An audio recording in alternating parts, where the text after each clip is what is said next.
purpose, guys. That's all part of the bit now. I start the show for, what did I go, a minute there? Just talking to myself? You like that bit? Then I finally look at the chat and I'm like, oh shit.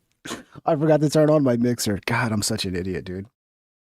Happy Saturday, guys. So we're going to call today Saturday. Saturday.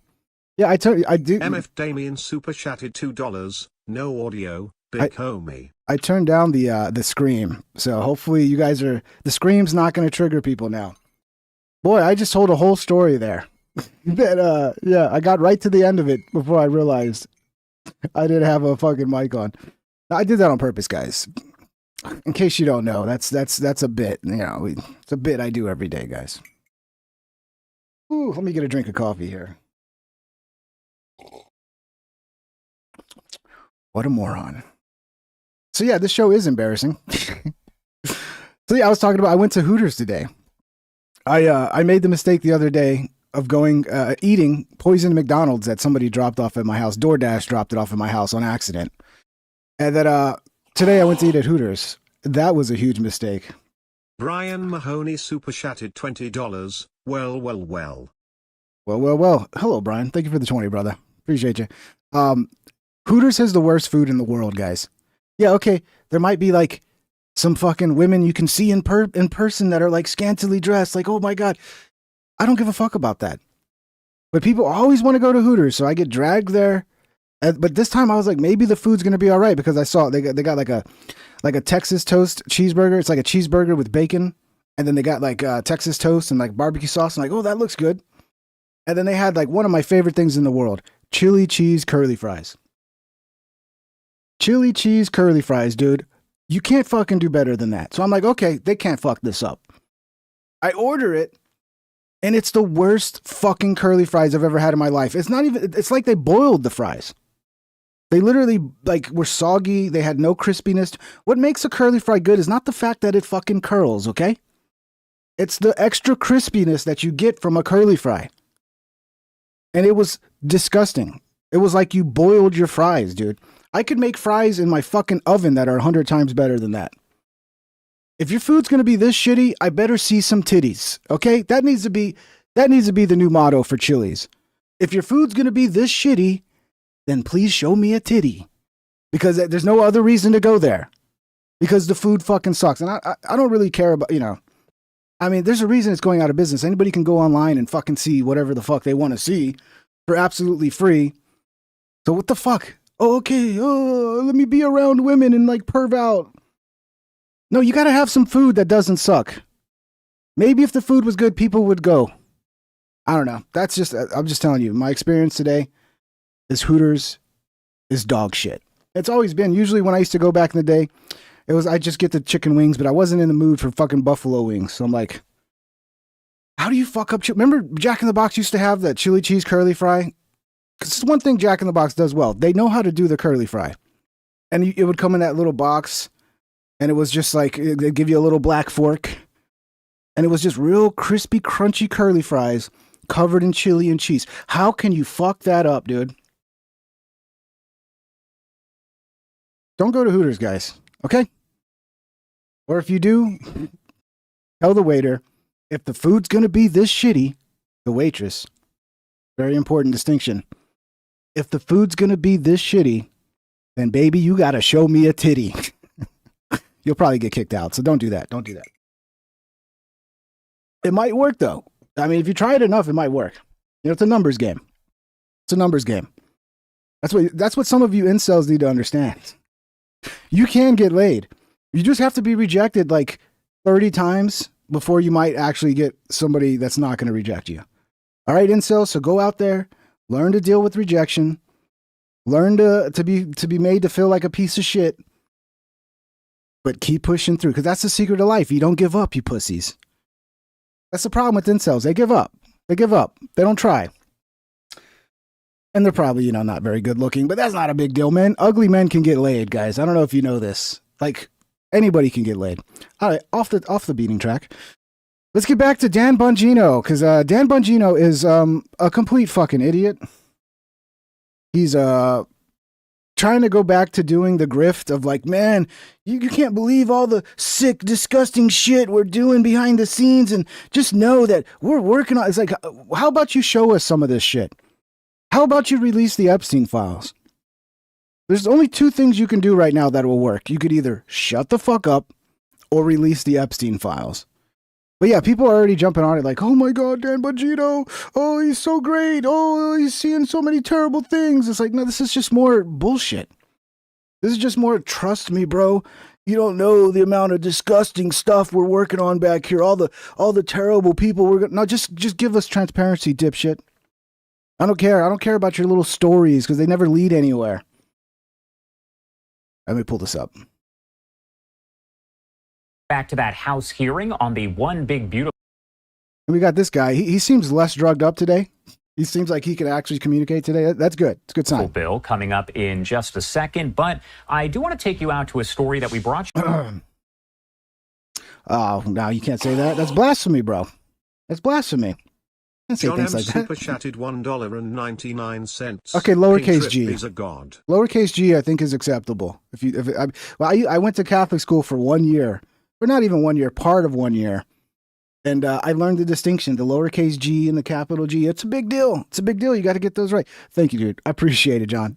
Let's see what old Bongino has to fucking say over here. You a bit earlier, as we do have this post coming in, some calling it cryptic, from the Deputy Director for the FBI, Dan Bongino. I do want to read it to you in full. This is just a portion of it here. He says, during my tenure here as the Deputy Director of the FBI, I have repeatedly relayed to you that things are happening that might not be immediately visible, but they are happening.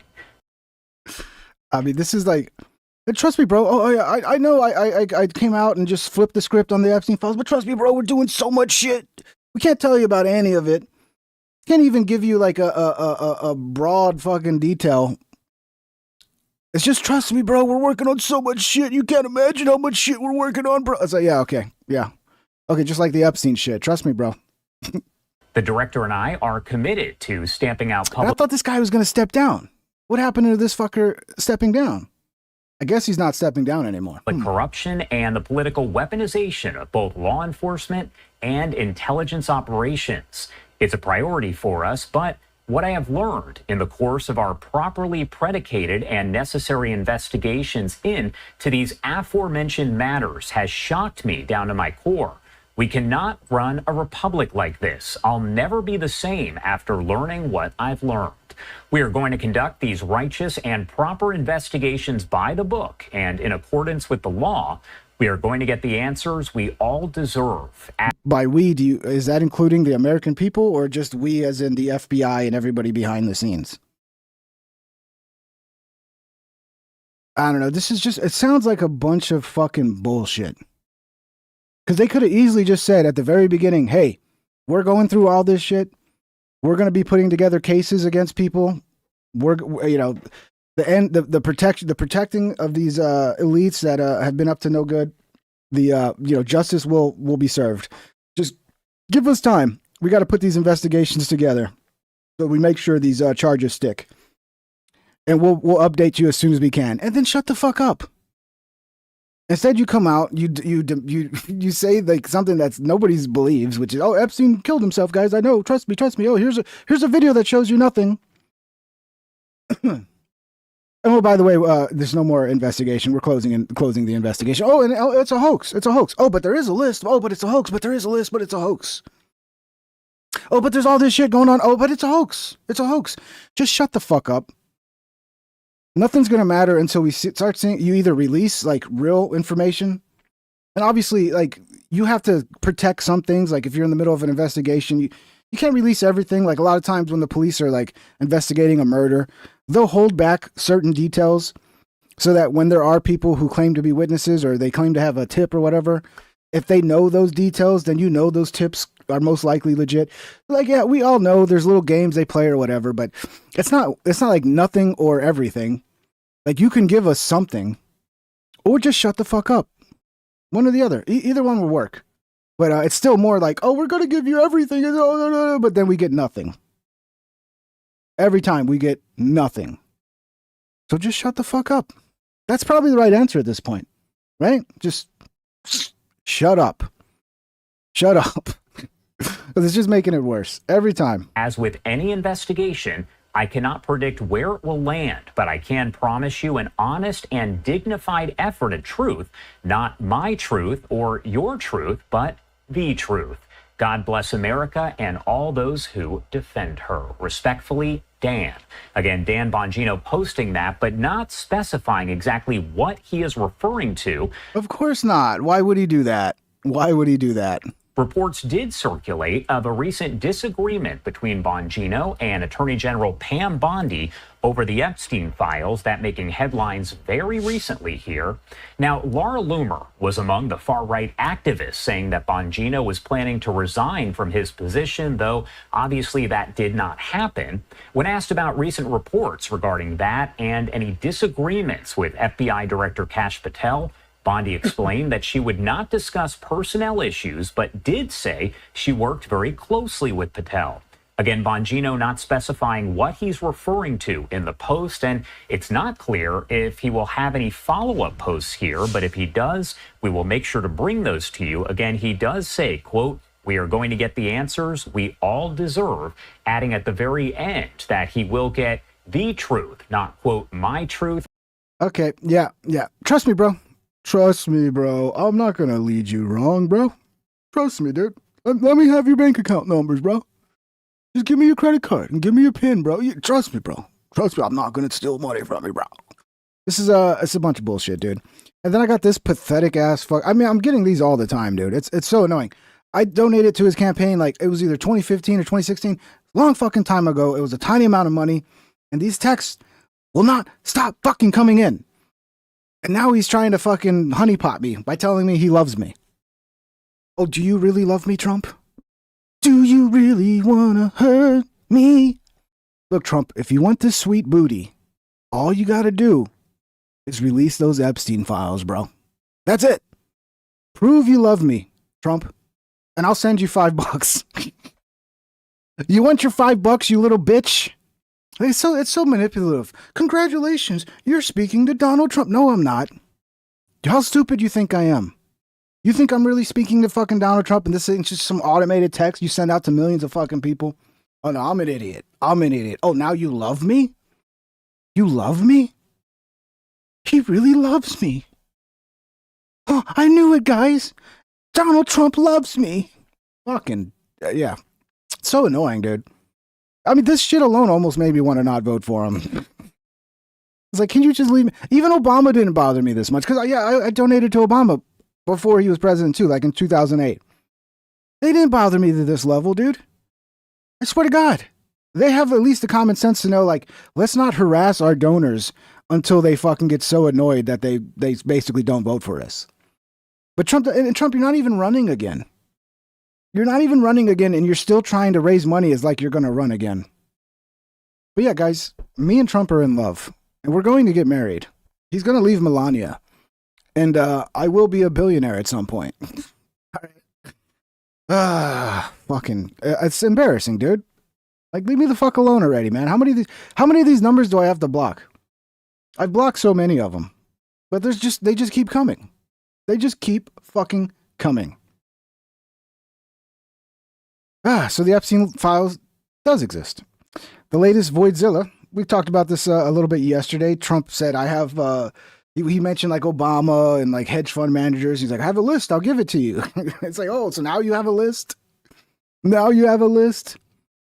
But then you just said it was a hoax, but now you have a list. So which one? I mean, his messaging on this is so schizophrenic and dumb. How are his team allowing him to keep like posting this stupid shit over and over? But let's see what CoffeeZilla has to say. Apparently there is an Epstein list, and by the way, help the show get out to more people. You can smash the thumbs up. It's much appreciated. Or actually gently touch the thumbs up. No violence. This is not a violent show. We do not condone violence here. So just gently touch the thumbs up. And yep, super chats, as you've seen. Thank you guys who have already super chatted. You know, I'll read your message. That supports the show as well. Or you can become a member. It's all in the description. Love you guys. Let's go. And Trump is going to give it to us. You should focus on Clinton. Well, I mean, he loves me, so he's definitely going to give me something. Gonna give me his big orange sausage, dude. I gotta give him $5 first, though. You should focus on the president of Harvard, the former president of Harvard. You should focus on some of the hedge fund guys. I'll give you a list. These guys lived with Jeffrey Epstein. Now, this is yet another change of the story. First, we heard that the Epstein list was covered up by the Dems. Then we heard there is no list. Then we heard the list was made up by Democrats. Now we're hearing that there is a list. You say that the FBI has Epstein's list. They're sitting on it. We need to release the Epstein list. It's sitting on my desk right now. The DOJ and FBI have now concluded there was no Jeffrey Epstein client list. No incriminating client list. Made up by Comey. They were made up by Obama. Focus on Clinton, the president of Harvard. I'll give you a list. This all comes after shocking revelations about new implications of our most powerful leaders, both former and current presidents. But now, given the fact this story won't go away, Trump is zeroing in on his political enemies and saying they're the ones everyone should be focusing on. They should focus on the fact that Larry Summers from Harvard, that Bill Clinton, who you know very well, and lots of other friends, really close friends of Jeffrey Summers, should be spoken about. Because, you know, Jeffrey Epstein should be spoken about. And they should speak about them, because they don't talk about them. They talk about me. I have nothing to do with the guy. Now, the reason we haven't been speaking about these people is because, of course, the DOJ covered everything up, not giving any names. And, of course, people were extremely suspicious of this sudden change. But we want to talk about everyone. Let's be clear. No matter who they are, left or right, we want them all to go down. If they were on the island, if they are in the files, we want it all to come out. That's been everyone's stance from the beginning. And it seems like Trump is finally buckling on the idea that he can just ignore the problem, that he can just pretend it doesn't exist. And now it looks like he's... That is like the fucking ultimate hope. And, you know, hope, cope, whatever you want to call it. Like, that's the hope, is that at some point, the amount of pressure, the amount of people calling him a PDF file, the amount of bad publicity, he's going to have no choice but to fucking have some transparency.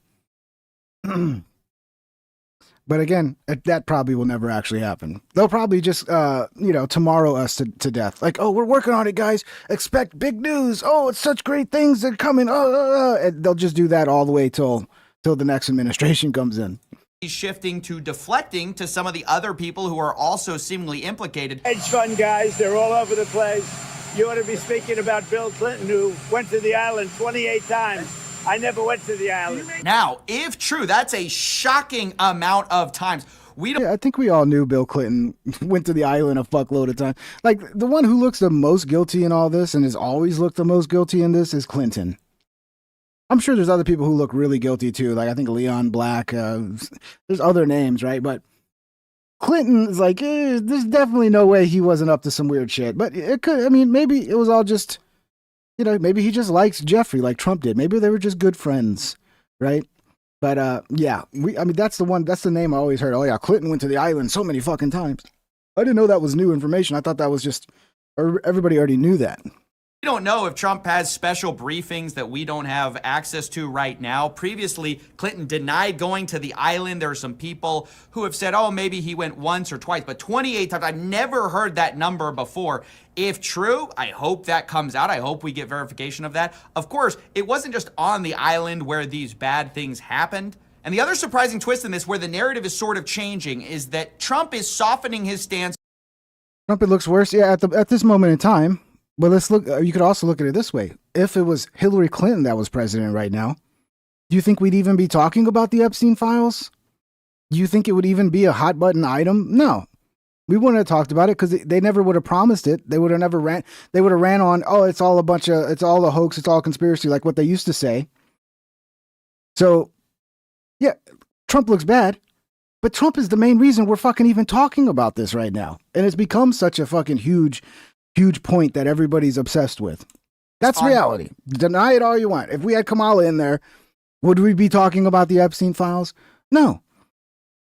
It's kind of good that Trump fucked up the way he did, because it's gotten more attention on the Epstein files, and now more people are talking about it, more people are aware of it, and more people are demanding it.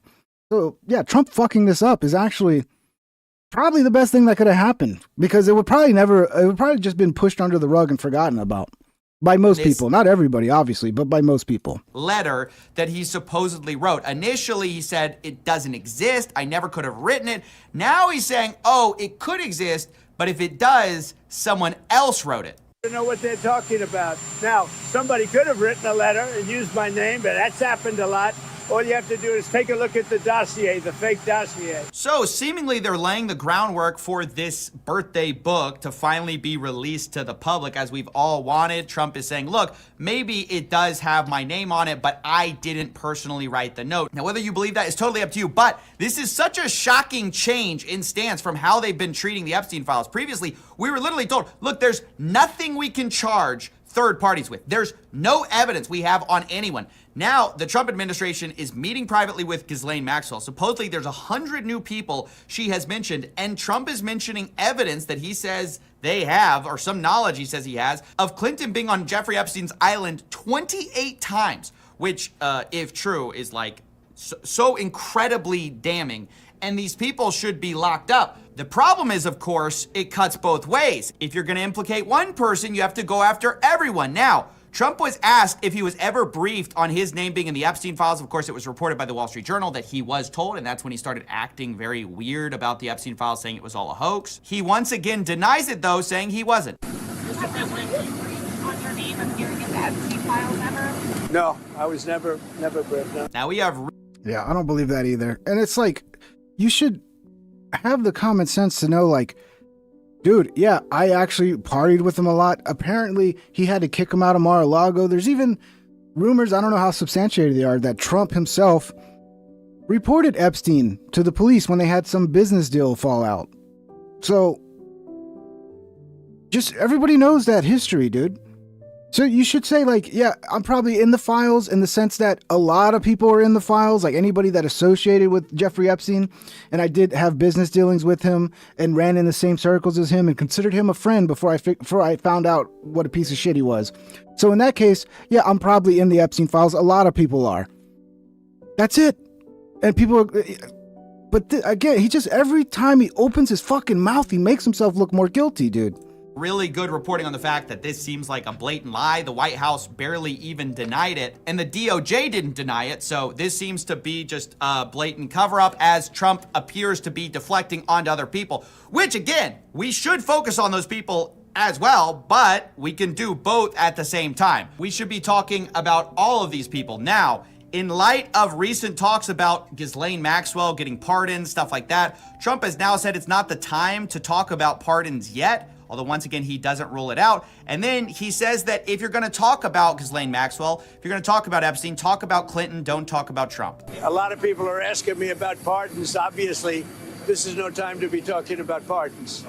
But a lot of people have asked about pardon. This is just not a time to be talking about pardons. Todd will come back with whatever he's got. You're making a very big thing over something that's not a big thing. You should be talking about, if you're going to talk about that, talk about Clinton, talk about the former president of Harvard. Wouldn't it be nice, though, if you could just tell people what to talk about and they just would listen? Yeah, press, don't talk about that. Talk about this. Yeah, that might have worked, like, with the first Bush, because the first Bush, like, they did a great job of, like, the first president, the first Bush Sr., would literally send a 1.5-minute packet every day to all the news agencies to be like, this is what you're reporting on about us today. And they would just take what Bush sent them, and that would be their news for the day on the presidency. That must have been nice. It don't work that way, especially for you, Trump. It's just sad how, again, yeah, people say, well, because he's guilty, he's hiding something. Yeah, it sure seems that way. The possibility of that goes up. But even with Clinton, I still say, you know what? It looks really bad. It needs to be investigated. It needs to be answered. What were you doing on the island? But I can't jump to the conclusion and say, yes, Bill Clinton definitely effed some kids. But it sure looks like he did. And I'd like to see that properly investigated. But yeah, I mean, if I was to take a bet, I'd say, yeah, he was probably up to some weird sexual shit. And who knows what else? I mean, there's a lot of theories about, they were worshiping fucking Moloch and whatever the fucking god is, not God, or whatever Moloch is, the demon Moloch or whatever. I get it. There's all kinds of, who knows? I wasn't there, but there's definitely some shit that went on, and I'd like to know. But yeah, the reality is, like, every time he acts like this, there's probably like another million people that are like, oh yeah, he definitely did something and he's just hiding it. I'm just, you know, to me, it's just smarter to be like, there are still other possibilities. Those other possibilities are like getting lower and lower, and the other possibility of him actually getting into some weird sexual shit, or maybe even some weird financial deals, some money laundering, who the fuck knows, like something illegal was going on. That percentage just keeps going up and up and up and up as the more he behaves this way, you know? But yeah. I don't know. We'll never get answers, so we're all just going to have to fucking just take our best guess. Talk about all of his friends. Talk about the hedge fund guys that were with him all the time. Don't talk about Trump. Well, how about we talk about all of you guys? Because while Trump tries to separate himself and say, oh, you can't talk about me, you got to talk about all these other guys, it just seems like we should be talking about everyone who appears in the Epstein files. And now, as the White House softens its approach on the complete denial and shutting up of the Epstein files, now the goal is just to distance the president from any liability, which is why Ghislaine Maxwell's private meeting with him is so concerning. Today, the president was also asked about whether he was part of the decision for the House Republicans not to release the Epstein files. He says this is just conspiracy theories. Did you ask House Republican leaders to not vote on the resolution about releasing the files? I was never involved in that. I'm focused on making deals. I'm not focused on conspiracy theories that you are. Once again, this is kind of a funny idea, being that this administration and the surrogates are part of the people who pushed this whole thing from the very beginning. So to call it a conspiracy theory now, to be making fun of people who are asking basic questions about that, is just bizarre and strange again. But I do think it's guilty behavior, man. It's guilty behavior. I don't understand how they don't see that. It's like, you're acting like somebody who's guilty of something. Why would you act like that? Even if you are guilty of something, you would be smart enough not to act like somebody who's guilty of something. It's like you're a 16-year-old kid that just like robbed a convenience store. And the police are just sitting there destroying you. And making you, I mean, everything you say just makes you look more guilty. And it's like, you should have just shut up. You have the right to remain silent, you know? Shut up. Yeah, it's bad, dude. I don't know. At this point, I'd like to say we'll get answers. I don't think we ever will. And even if we did get answers, nobody's going to believe those answers. Whatever comes out, even if they were to say tomorrow, they were to actually, I know this will never happen, but in theory, if they were to actually release everything they had on Epstein, you know, beyond, you know, the CP material and the victims, identifying the victims, beside that, no one would believe it. Everybody would believe there was still more that they were hiding. Everyone would believe there's still, if like, say if Trump wasn't in there, they'll be like, oh, Trump's not in there, so this is not trustable. They definitely took shit out. So we're never going to get answers. At a certain point, I'm going to have to stop talking about this. Because we're just going in circles and we're never going to get answers.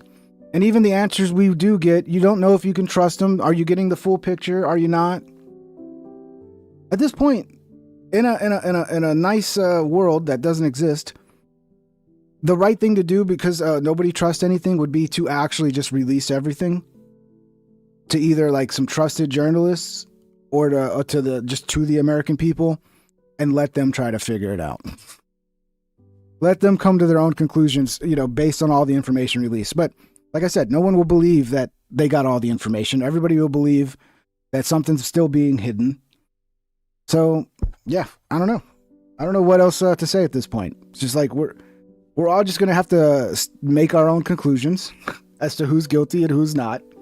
And it seems like there's a fuckload of people guilty, because the amount of people that ran in this dude's circle, in the Epstein circle, I mean, he was dealing with fucking everybody, it seems like. Anybody in any position of power or celebrity, they seem to have ran into him at some point. If not, at least hitched a ride on his plane. So yeah. Let's finish It's worth this. noting this radical shift in the approach of talking about the Epstein files. Remember, it was that it's a cover-up, then it was the list doesn't exist. Now they're saying the list does exist and they will produce it. So what names actually they're gonna produce? I think it's anyone's guess. I hope they produce all of them. I'm doubtful. I think there will be some omissions, but it's a credit to all the people who won't stop talking about this that at least there is a change in the approach, and it looks like they're gonna have to release some of the files. I hope he's right. That is the only way out of this, is to start giving transparency, because the people aren't going to trust it. But it seems like they got to protect something here. There's something they're protecting. Either it's Trump did some shit, or maybe it's the Israel's involvement. Maybe he was working for Israel. Maybe he was working for the CIA, and maybe they got to protect the whole image of the United States. Who fucking knows, dude? But yeah, I don't think anything's coming out. I'm so glad Jimmy Dore didn't die yesterday. For all you that weren't here yesterday, Jimmy Dore almost died in a plane crash yesterday. But they made it. They survived. So let's see what Jimmy has to say. Epstein, yes, you were building control files using sex. This is the shocking real reason they won't release the Epstein files. Let's see. This is Catherine Austin Fitz. Never heard of her. Entrapment.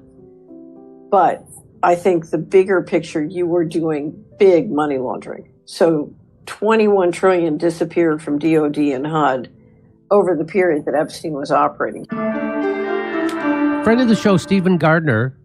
This is what they do. They use these foreign wars to basically steal fucking money. Oh, 100 million for 10 toilets? Okay.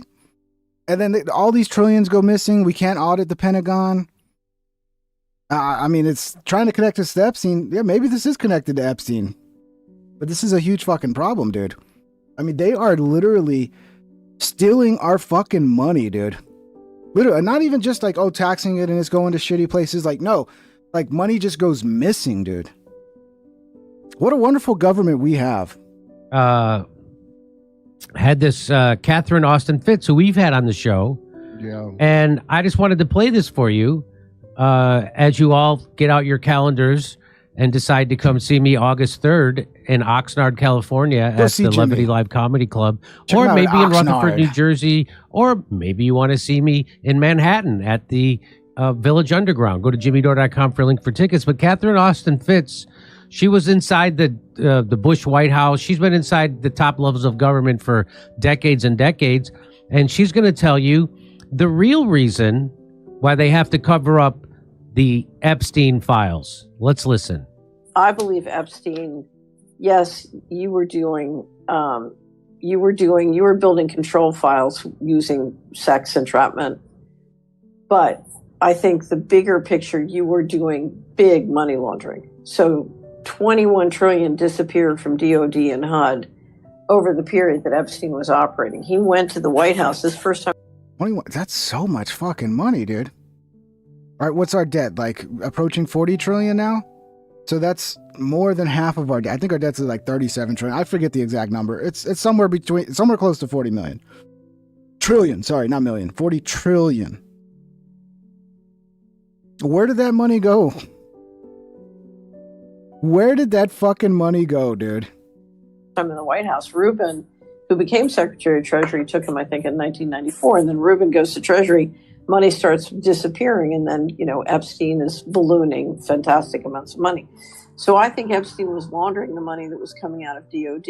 And if you look at his relationships with Mossad and Israeli intelligence, when Mossad is taking over DOD and the money's going missing, and we know the cybersecurity and IT in the Israeli sort of constellation was very active, in government at that time. So I just think if you let the files out, people are going to connect the dots between Epstein, Mossad, the growing power of Israel, AIPAC, and then where did their pension fund money go? And they're going to start connecting to the dots. Here's the thing.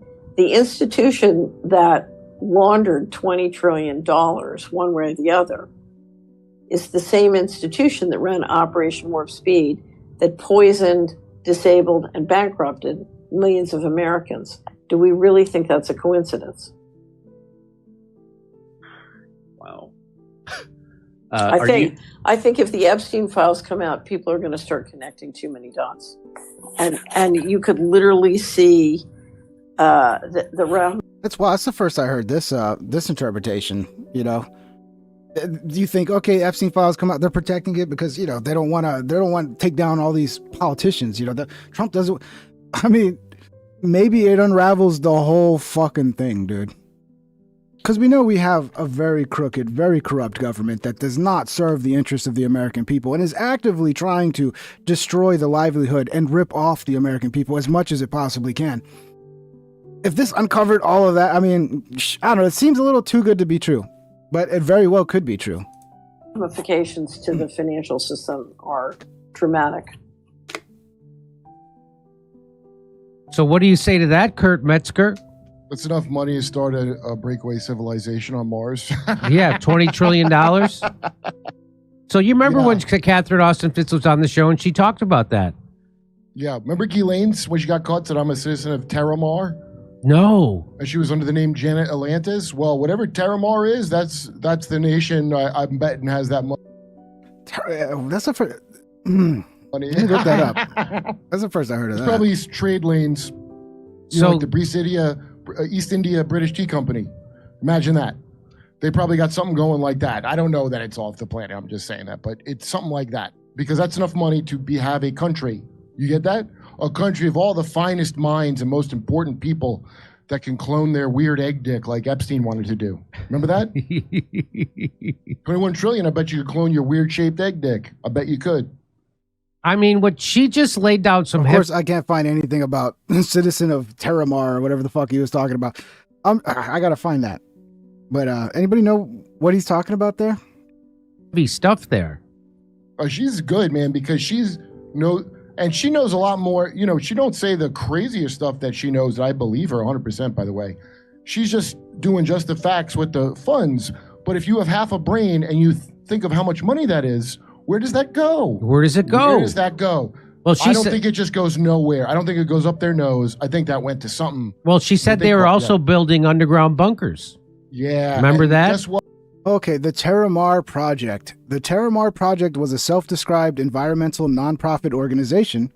It was founded in 2012 in the United States by convicted sex offender Ghislaine Maxwell. A sister organization in the United Kingdom was incorporated in 2013. The Terramar Project was founded, Blue Ocean Firm Pistol. The mission was to create a global ocean community based around the idea of shared ownership of global commons, also known as the high seas or international waters. Okay. In 2014, on behalf of the Terramar Project, Maxwell gave a lecture at the University of Texas at Dallas. And later that year, a TED Talk. Yeah, I saw a little bit of this TED Talk where she's talking about how much she loves the ocean and some shit like that. Like, she loves the ocean so much. So I guess it has something to do with that. I don't know. What the fuck?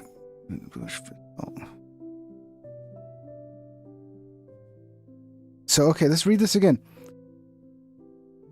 Focused on the 64% of the ocean that lies outside any single country's jurisdiction. So they wanted to basically take all the international waters and turn that into Terramar? I don't know. It's weird. But since they got weapons that are out of the Armageddon in the Bible, what if they want to just cataclysm us and start over because they already got bunkers to be safe while you're screwed, right? I'm not saying that's what it is, but they could do that if they want to, can't they? And that was Sense Receptor caught this clip. Let me play it again for you. I believe Epstein, yes, you were building control files using sex entrapment. But I think the bigger picture, you were doing big money laundering. So 21 trillion disappeared from DOD and HUD over the period that Epstein was operating. He went to the White House, his first time in the White House. Rubin, who became Secretary of Treasury, took him, I think, in 1994. And then Rubin goes to Treasury, money starts disappearing. And then, Epstein is ballooning fantastic amounts of money. So I think Epstein was laundering the money that was coming out of DOD. And if you look at his relationships with Mossad and Israeli intelligence when Mossad is taking over DOD and the money's going missing. And we know the cybersecurity and IT in the Israeli sort of constellation was very active, in government at that time. So I just think if you let the files out, people are going to connect the dots between Epstein, Mossad, the growing power of Israel, AIPAC, and then where did their pension fund money go? And they're going to start connecting to the dots. I mean, here's the thing. The institution that laundered $20 trillion one way or the other is the same institution that ran Operation Warp Speed that poisoned, disabled, and bankrupted millions of Americans. Do we really think that's a coincidence? Wow. I feel like there are like high level fucking like country thieves. Like these are people that are like tired of just robbing people in the regular sense, and they're like, why don't we just rob the whole country? Why don't we just rob the whole fucking country? That's easier than just robbing people individually. Just rob the whole country. So yeah, I looked up, somebody mentioned, I think, Memer, you mentioned Andreas Exertus made a video about Terramar, but I can't find it. I just searched Andreas Exertus and Terramar and couldn't find it. But I did find the Ghislaine Maxwell TED Talk. Let's check this out. And this was supposedly like right before she was arrested in like 2014. On the stage here, we have Ghislaine Maxwell, founder. I like Ghislaine. No, it's Ghislaine. It will never be Ghislaine. It's always going to be Ghislaine. And president of the Terramar Project, a nonprofit whose mission is to create a global ocean community to protect and promote sustainable development of the ocean. Ghislaine is easily one of the smartest, most fascinating people I've ever met. Is this all left ear, dude? I'm the founder. Oh, of course. I think there's got to be a better version. Let me see. Let me see if I can find a better version. I hate it when it's only in one ear. What the fuck, dude?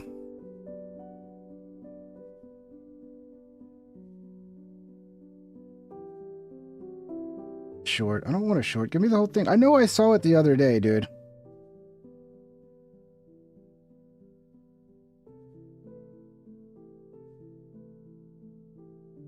What the fuck, dude? Did they... I could have sworn I saw it the other day, man. I had the fucking TED Talk in there. I don't think it was that one with the left ear only. I hate listening to shit that's only in one ear, man. Fine. Fuck it. We'll do it. On the stage here, we have Ghislaine Maxwell, bachelor's at EMT Marine pilot, in addition to being fluent in 4 languages. Excellent. I'm pretty sure, yeah, this is 2014. Good afternoon. But you guys are obsessed with the fucking Khazars, man. All right, look, I'll pull up the fucking Khazars. I don't know what you want me to pull up. I mean, why don't you give me a specific video to pull up about Khazari or whatever you guys... Some of you guys want this... I'm pretty sure... I know, Mimri, you're from Andreas Exertus' channel. Leica, you're probably from Andreas' channel, too. Is it not enough that Andreas talks about this stuff? Do I gotta talk about all the things Andreas talks about that I have no fucking clue about? Okay. Alright. Khazarians. Great. You guys, I hope you're gonna be happy after my channel gets banned for talking about these anti-Semitic fucking conspiracy theories. Jesus Christ, dude. I'll pull that up for later. Okay, we'll play this while I pull that up. I noticed that my speech today was leveraging technology to create a global ocean community. I'm going to change that on you, and I'm going to leverage technology to create a new country. Now, I know I speak with a funny accent, and so yes, I did say country, not company. So, with that, I'm the founder of an internet project called the Terramar Project. It's an ocean-based... I don't even know. I don't even know where you want me to fucking start with this, because there's so many videos. Like, I don't know which fucking one is going to be the one you guys want. Give me a video. Give me a video title. All right, give me a video title. Anybody can suggest that a video you want me to react to, guys. Just give me the video title and the channel name, and I'll react to the specific video. So I don't gotta, because I'm seeing everything's like hours long, 2 hours long. I don't know which one is the one you guys want. Fucking. So give me an actual video that you want me to watch. Which I'm going to be talking to you about. I just want to go back briefly to talk to you about why I got involved in the ocean, and because I think it's important to have history. So I started diving when I was 9, having become. And please don't give me one that's an hour and a half, 2 hours, guys. I don't want to watch a 2 hour fucking documentary on it. I mean, if you could find one that's like not too long, that sums it up pretty nicely, that'd be great. Led to a lifelong exploration around the ocean that ultimately ended with me becoming a deep worker submersible pilot. On one of my first submarine dives, I see the Kasparian Mafia, the God Eaters. It's an hour and a half long, dude. That's just too long. Do we have anything shorter that sums it up, or is there a certain segment that, or maybe just the first 10 minutes or something? Was absolutely so I don't want to sit here for an hour and a half watch. I'm not that interested as you guys are. An hour and a half's too long. Be this amazing explorer, and off I was. I went down into the deep, and I went down to over 1,500 feet. And at 1,500 feet, I switched on the lights, hoping to see a new mythical sea creature. But in fact, what I saw was a plastic hanger. I was so absolutely devastated, but it was at that moment that I realized that I was really going to dedicate the rest of my life to taking an involvement with and bringing an education around. Guys, you have Andreas's. Ashley, I appreciate the suggestion. Are you another Andreas fan? Shout out to you guys. Andreas is a friend of mine. But you guys have Andreas to cover all that shit. You know, the Tartaria stuff. Every time I dive into that, I'm just like, this seems so fucking dumb. And I don't want to insult you guys who believe in the Tartaria stuff, but for me, it seems fucking dumb. And yeah, Andreas is much more qualified to talk about that shit than me. The ocean. So... And this seems more like just ocean fucking conservation shit. Of course, if it was some nefarious stuff, they would hide it under, you know, climate change and global warming and ocean, you know. Which, by the way, we do need to clean our fucking oceans. I know that the oceans self-clean, but at some point you have to stop actually polluting the ocean to give it a chance to self-fucking clean, right? I want to ask everybody here a quick question. If I told you that you own something versus rent it, would you... What was if it's a short video, what was the who suggested the Tartaria video? I don't want to be a jerk, but yeah, if it's a short video, I'll play it, Ashley. If it's not like an hour and a half video, I'll give it another shot. But every time I watch shit about Tartaria, I'm like, I don't know, dude. It just doesn't land on me. Let's see how long this one is. Where's Tartaria? Has history been rewritten? 12 minutes. Okay, I'll play that, Ashley. You got it. Not right now, though. We'll put that in the queue. I can handle 12 minutes. Look after it more if you owned it than if you didn't own it. Please, if you think that you'd look after something more if you owned it, raise your hands. Well, I think that's about 100%. So the good news is that I want to tell you that you actually own 45% of the planet. So let's quickly just look at this map. 71% of the planet is ocean. 64% of that ocean lies outside of any single country's jurisdiction. And under the law, YTP's cane sword. Super chatted $20. Century of the Self. Watch that. It explains a lot. Okay, I'll pull that up, Zato. Thank you for the 20. Century of Self. Let me see if it's an easy find. I might need the channel name if it's hard to find. But yeah, this sounds like they want to have basically all the fucking international waters that nobody owns. They want to buy that up to do God knows what, but the idea is that if we owned it, then we wouldn't pollute it. Okay. That doesn't work for our rivers, by the way. Super chatted $1.99. We own the rivers and they're fucking nasty. The faces of J.D. Vance or any Bigfoot AI vid. The many faces. Okay, MMA KO. I'll pull that up as well, bro. Let me, I think we're done with this one. We'll watch a little more as I pull up these other videos. Because, I mean, it's interesting to hear, like, the The head bitch of sex trafficking actually talk, you know?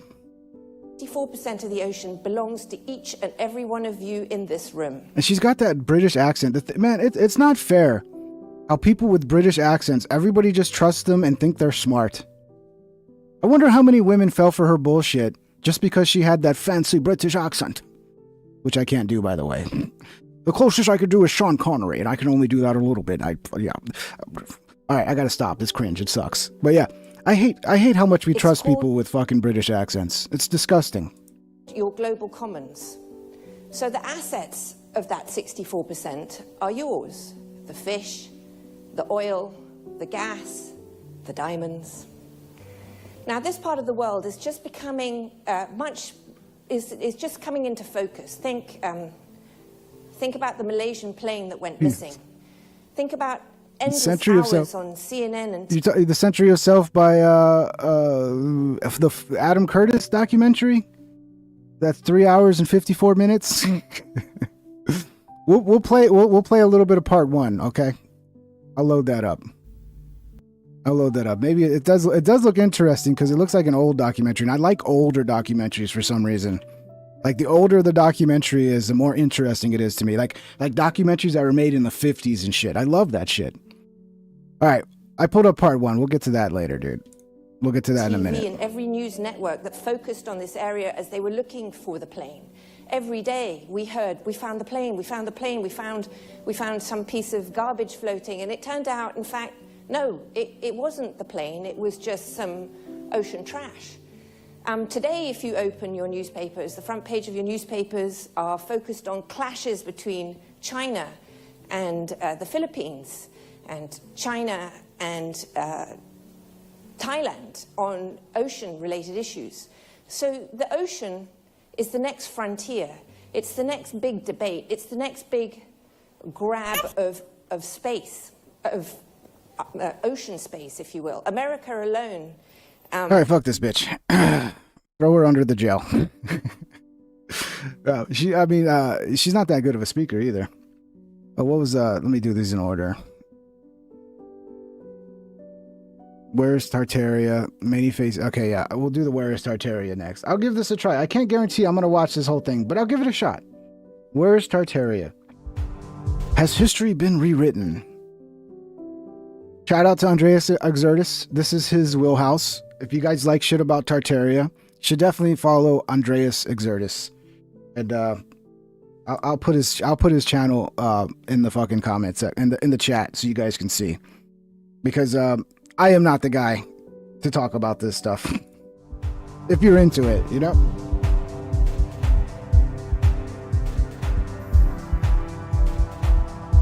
I already don't like the music. Welcome everyone. In today's video, I am going to discuss the mind-blowing Tartaria, a lost civilization which seems to have been forgotten or erased. Tartaria was apparently once where a very spiritual and technologically advanced civilization existed. It was well known as the Golden Empire and covered most of the Northern Asian continent. Originally, a location had been ruled by the Tatarski Velakani mighty giants, who were essentially from the Aryans. Tartaria was a huge landmass and would have still been the largest today if the mud floods had not destroyed everything. If you guys are into Tartaria, that's probably one of the best channels for Tartaria shit. Go give Exertus a follow. He's a friend of mine.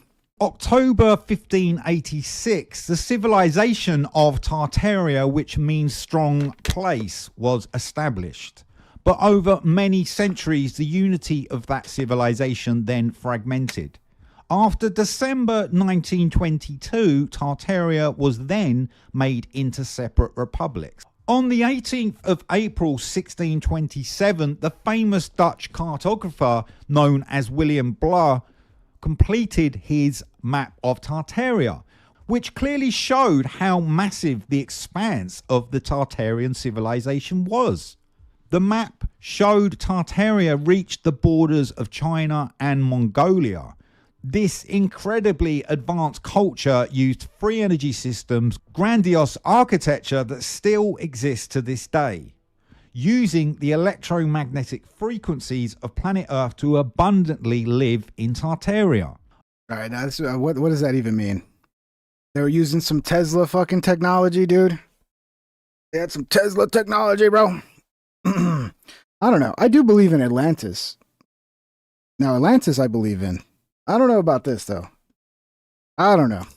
Unbelievably, President Vladimir Putin in 2013 made Tartaria maps public, and in 2017 he also gave a map created by William Blah. I don't think Atlantis is dumb, Teodot. I mean, the writings about Atlantis go all the way back to Plato. Plenty of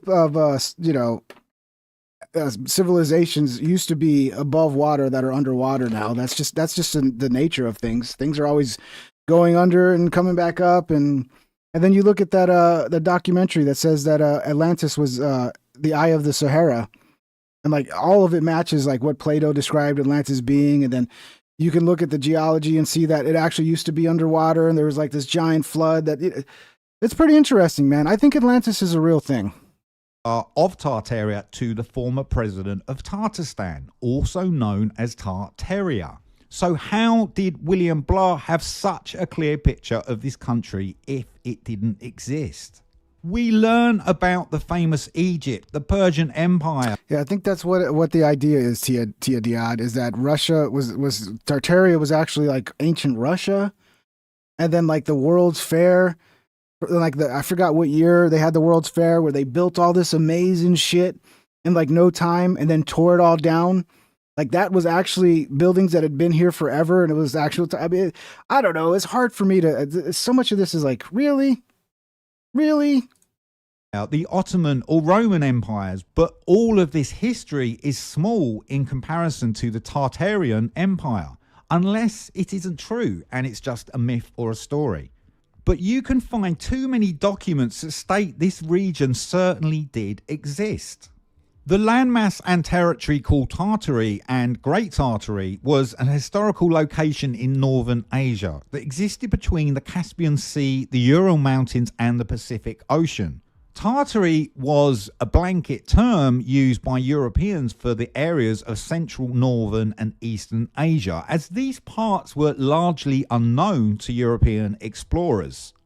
This is why the entire geographic territory was known simply as Tartary, and its inhabitants... Is that what's going on, Andrew? Wilson super chatted $2. Tartaria was basically white Wakanda. Is that what's going on, dude? It's a funny way to look at it. Were called Tartars. In 1998, the CIA declassified a document which they had produced in 1957. A section within the document mentions the existence of the Tartarian civilization. In other words, Tartar history was to be rewritten. Let us be frank, was to be falsified in order to eliminate references to the great Russian aggressions and to hide facts of the real center of Tartar-Russian relations. A book that covers Tartaria very well is the James William Lee book called The One World Tartarians, The Greatest Civilization. Thank you, Be Unstoppable. Death Proof, welcome to the team. Don't forget to say thank you to Be Unstoppable for being very generous. Thank you, Be Unstoppable. And again, guys, I did turn down the super chat. I turned it down to where you can, the Rogan yell is very low. So hopefully anybody that was bothering before, you know, if you're trying to fall asleep, I think a lot of you are trying to fall asleep to the show, which I don't know if I should be insulted or happy about that. I guess it's better than nothing. But yeah, I turned all down. So hopefully that's better now for the people that were complaining about that. Thank you, Be Unstoppable. Erased from history. And in the book, he explains how the historical presence... By the way, Death Proof, I imagine you're a fan of that Quentin Tarantino film. I love that film. Death Proof is great. Of Tartar. If that's even the name of it. You know, the one with Kurt Russell? Where they got the fucking... Which was Death Proof was the one that Quentin Tarantino directed, right? And the other one with the chick, with the hot chick with the leg that becomes a gun, that was the one Robert Rodriguez directed, right? Yeah, I forget, man. But yeah, Death Proof is a good film. Underrated. Tartaria was deliberately censored and deleted.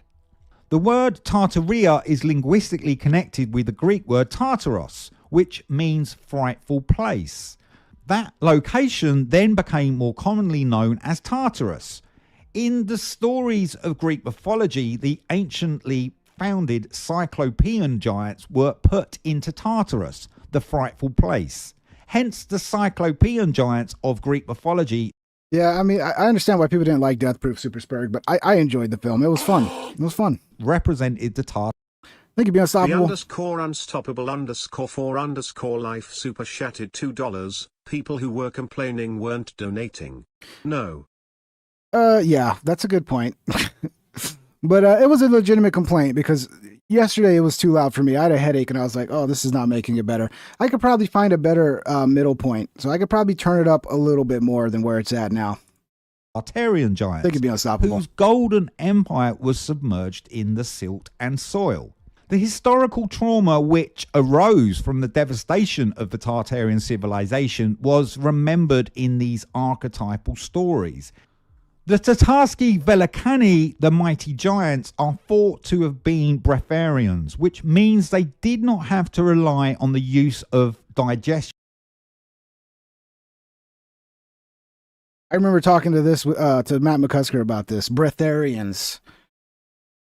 They don't have to actually eat food, right? They live off breathing. Is that what we're doing? Giants that didn't have to eat, they just lived. I mean, come on, guys. Come on, guys. And therefore did not need to consume food and water for calories. But instead, the mighty giants received energy straight from the ether, the Earth's grid, the geomagnetic frequencies that resonate around the planet Earth. This meant the mighty giants of Tartaria had obtained a true mastery as Bretharians of the ether. Guys, you see why when I listen to this shit, it's like, what? I'm sorry. Okay, I'm moving on. It's too much for me, man. It's too much for me. Yeah, I got that one pulled up. Century of Self. Zakoyki's cane sword. Super chatted $20. Century of the Self. Then look the biblical jubilee. Then look up the biblical jubilee. Century of Self. Yeah, I have Century of Self pulled up, but that is a long one, man. I got part 1 pulled up. We'll watch a little bit of it. But I also got Many Faces of JD. I think MMAKO asked for that one. It's a Meat Canyon video. The Century of Self one is a long one, so I'm gonna kind of save that one. Well, I'm already gonna, I gave this one 5 minutes. It's. Look, God bless you. If you know more about this than I do, and you know why it's believable to you, God bless you. But to me, I listen to this shit, and it's like, it's just gobbledygook to me, man. So yeah, let's pull up this next one. This one was suggested by MMAKO, and then we'll get to the one you suggested, the Century of Self one. Let's pull up this one. Meat Canyon. Meat Canyon makes some funny bits. The Many Faces of JD Vance. Yeah, this is when the JD Vance meme was going around, right? With his fat face. Yeah, this is Meat Canyon. No, don't cry. Don't cry. No, it's okay. What's the issue? You got yourself a crying baby?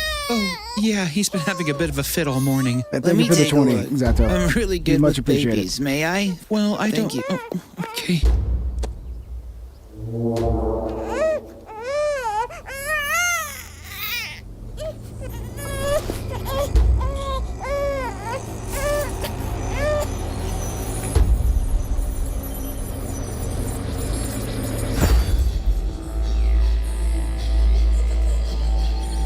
I like how they got that. What is that instrument called in the back? It's anytime you want to have anything seem like you're like in a fucking rainforest or some sort of villager situation. It's an Australian fucking instrument, isn't it?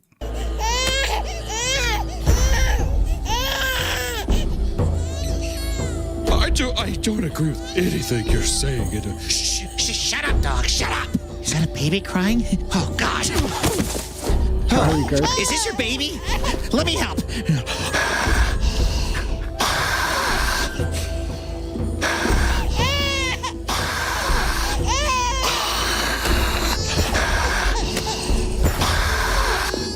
Is it your baby, ma'am? Let me take a look at the little tank. Gucci goo. Are you autistic, little boy? Do you have a peanut allergy? His mouth is all blue. For the fucking methylene bloop. Gee, here, eat this peanut and tell me how you feel. Oh, God, his throat's closed. He's definitely autistic.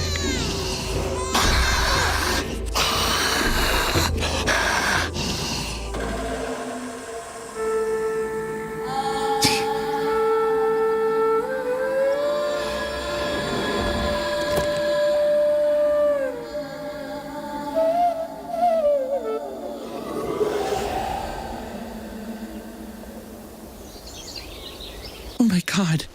Thank you so much. Oh, wow, thanks. Thanks again. You're welcome.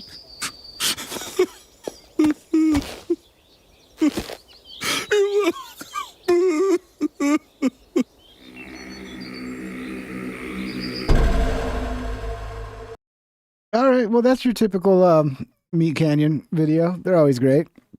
It was a good suggestion.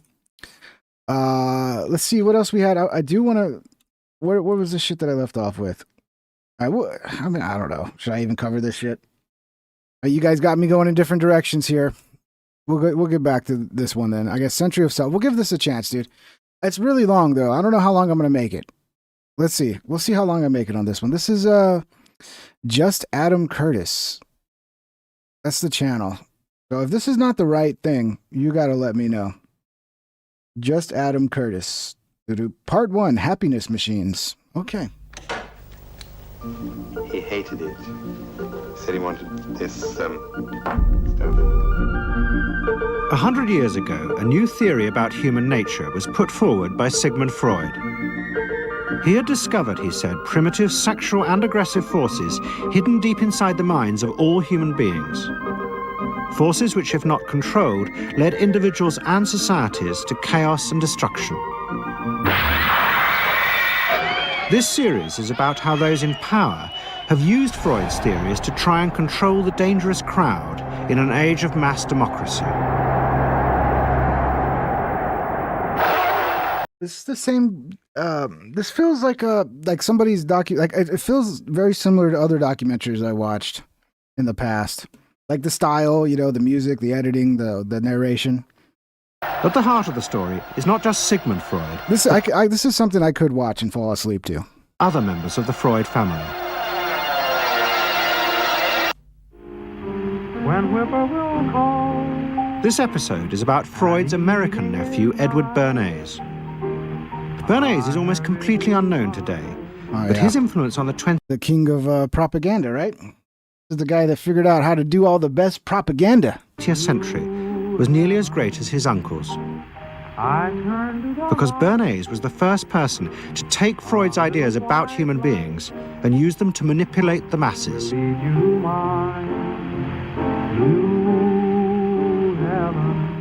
He showed American corporations. That music used to be so much better back in the day than it is now. For the first time, how they could make people want things they didn't need by linking mass-produced goods to their unconscious desires. Out of this would come a new political idea of how to control the masses. By satisfying people... Yeah, this is a long one, guys. This is a 3-fucking-hour documentary, so we'll see how far we get through part 1. Inner selfish desires, one made them happy and thus docile. It was the start of the all-consuming self, which has come to dominate our world today. Is Freud a Kasparian?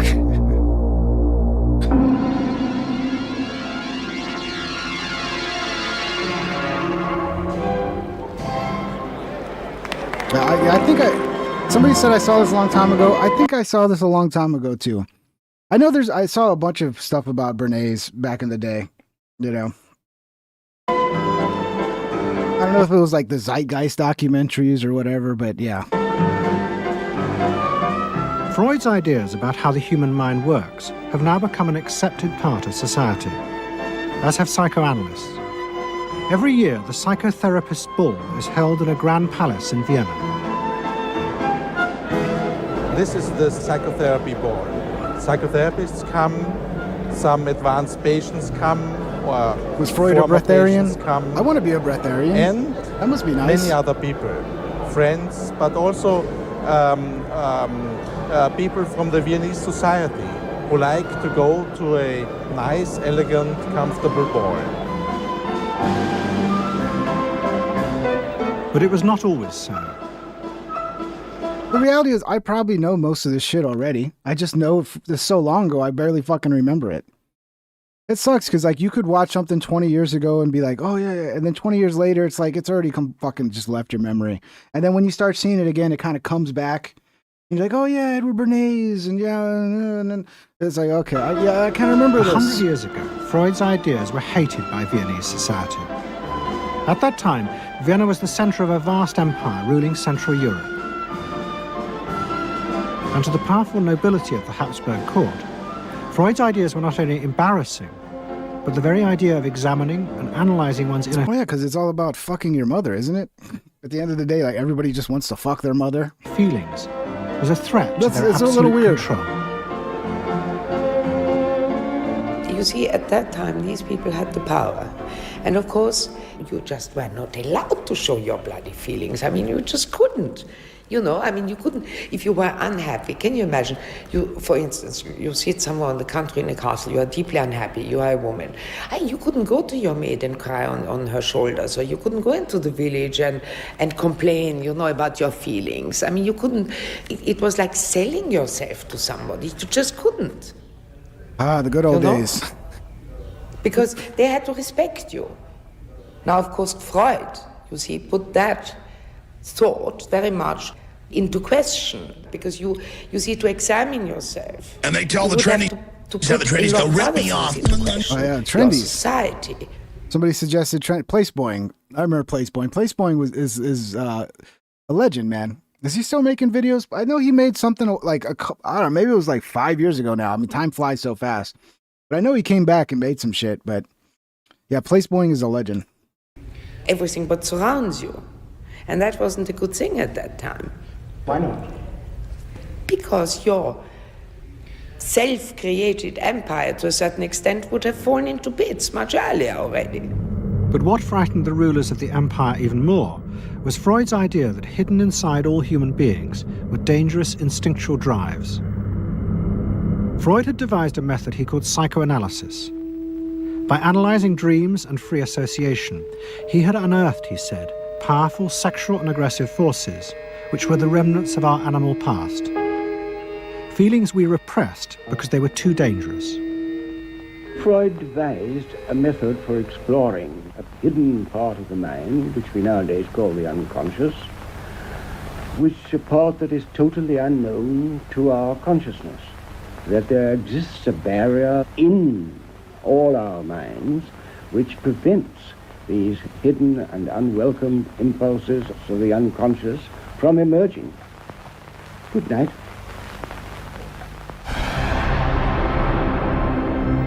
In 1914, the Austro-Hungarian Empire led Europe into war.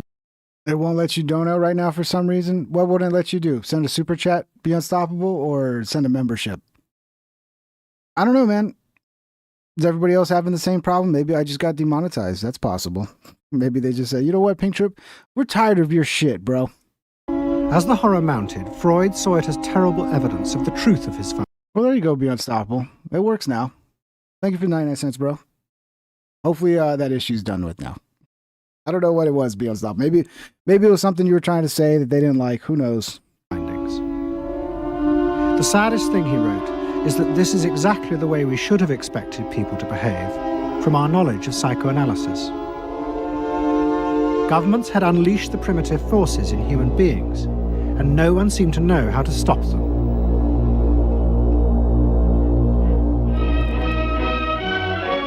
At that time, Freud's young nephew, Edward Bernays, was working as a press agent in America. His main client was the world-famous opera singer Caruso, who was touring the United States. I don't know how much you guys want to watch of this. I mean, it's yeah, I mean, this is a great documentary. It's a great suggestion. I mean, you guys really want to sit here and watch this for? I mean, this is just part one. You guys want to watch a whole hour, part one? That's a lot. That's a lot. But it's good. I mean, everybody should learn about Edward Bernays. You know, because Keys Cane Sword. Super chatted $2. Test. Yeah, it's working. That's all good. Good. Yeah, I don't know, dude. YouTube's weird, unstoppable. There's always weird shit. But yeah, I mean, it's good to know about this shit, to understand like where all this, propaganda comes from that controls us. It's all started with this shit, all started with Bernays, and he figured out like how to fucking do the best advertisements to like fucking trick people into buying your shit and manipulate them. And then it's like, oh, well, the government can do this shit too.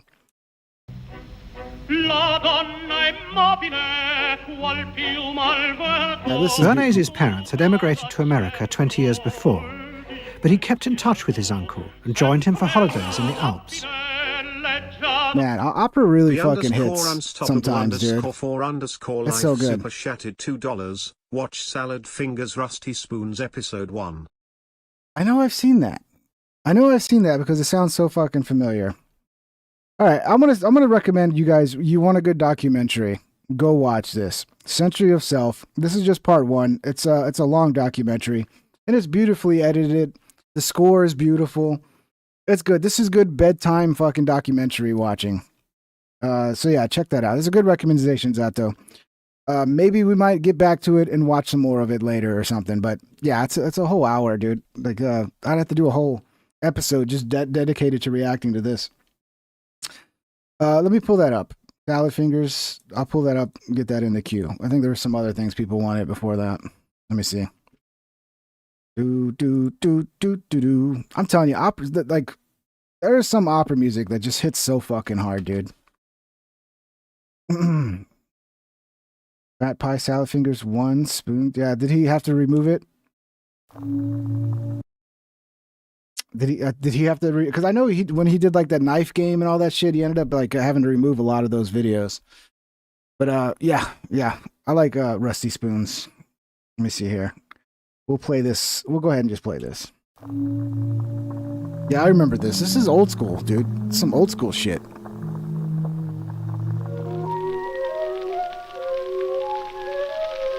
Hello. I like Rusty Spoons. Can we get an Alliantos edit in the playlist? Sure. Yeah, we can get that, dude. Yeah, I saw you mention that earlier. Yep. I like to touch them. Mimri, everybody thinks they know more than everybody else, Mimri. That is a real problem in the internet. And that's why it's like almost impossible to fucking have any discussions, because everybody knows everything. Nobody doesn't know anything. Everybody knows everything. Everybody's smarter than you. Everybody has that mindset. So of course, you all think you're smarter than me. And I think I'm smarter than you. That's the way the world works. The feeling of rust against my salad fingers is almost orgasmic. And they tell the Trinities that the Trinities... I must find the perfect spoon.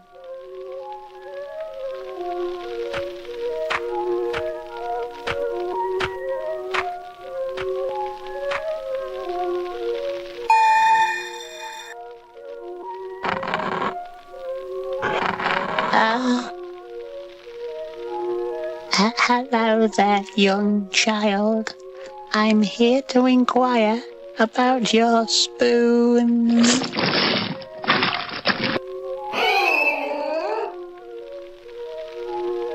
This is so like 2016, 2004. Ah, yeah. Now, I don't know, like this is like this type of shit that's interesting to watch, and it's like you don't get much of this anymore. I mean, I guess the closest you get to this is like fucking Meat Canyon now, right?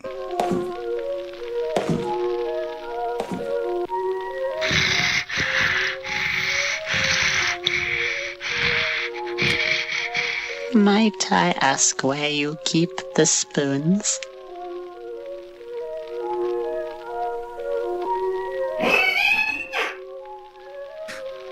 Who suggested this? Whoever you are, you're a psychopath. to still be suggesting this video from 2004. Oh man, who suggested? Was this you, Be Unstoppable? I forgot who suggested this. Then Psychopaths out there. But first, I'd like to caress this rusty kettle. Mouthy Buddha, yeah. Mouthy Buddha was great, dude. And then he got fucking nuked. I think he's still on like, is he on Rumble now? I know he's probably on BitChute and all those others. Yeah, Mouthy Buddha made some great fucking videos, man. He had like a great aesthetic and just like, they were great, dude. And then he got too close to the sun because he started reporting on Pizzagate and this rabbit hole. I remember I did a whole video. I think I even interviewed him and reacted to his video live. And it was this photo of Obama The and underscore then unstoppable underscore yeah, it was you, underscore right? life super I chatted thought it was. $2. Lol. It was me. He made this video where like there was this Obama photo and then behind Obama there was like these this like advertisement and then he searched the advertisement and then he went down this rabbit hole of like CP from that like one word. It's crazy. It's crazy levels of investigation. It was fucking interesting shit. But yeah, they fucking nuked him off YouTube like they did a lot of people, unfortunately.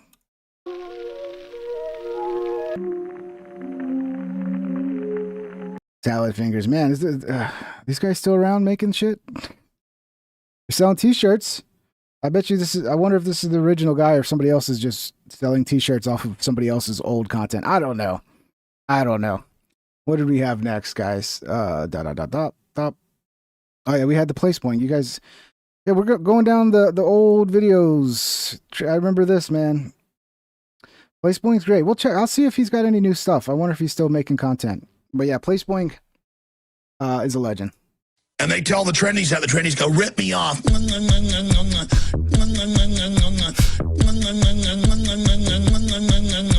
Get into it.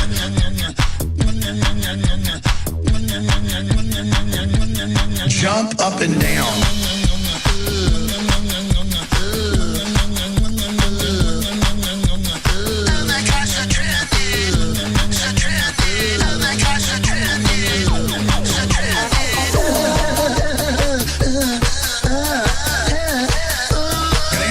Going, yeah.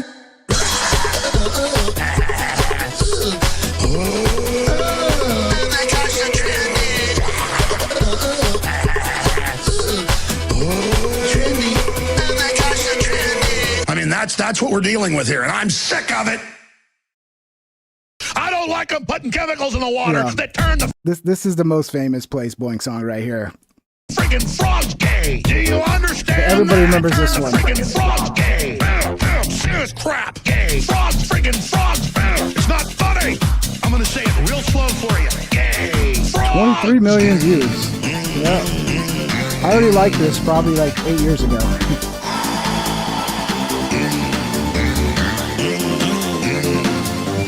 Good deal. Won't you fight for your life? Frogs, friggin' frogs! I don't like a frog! Gay, friggin' frogs! Frogs! Friggin' frog crap! Won't you fight the frogs? It's not funny! Yeah, this is so good, dude. It's fucking going down memory lane. What's Place Boing up to now? The Seinfeld remix? I think he's got away from the political shit, right? Yeah, he's still doing stuff. There was one of Biden, I think, that I remember. There's the one with Biden. Yeah, this one. This is an hour-long loop. This is the one I remember.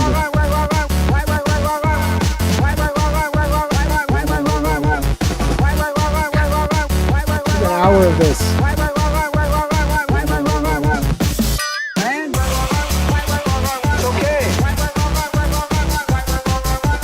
Well, yeah, this is the last one I remember seeing of his 5 years ago. Man, time fucking flies, dude. Yeah, go check up on Place Boing, dude. A lot of these old channels get just buried because they're old. That was great. That was great. I don't know if you guys have ever seen this. MMAKO suggested this. This is one of the greatest YouTube poops of all time, in my opinion. And you know, I didn't really know shit about YouTube poop until after I started making my supercuts, and then everybody was like, YouTube poop, and I'm like, I went and started learning all about it. And yeah, this to me is one of the all-time greats. It's Alientos. I noticed a lot of YouTube poops, you know, they use the King of the Hill. And this one's pretty good.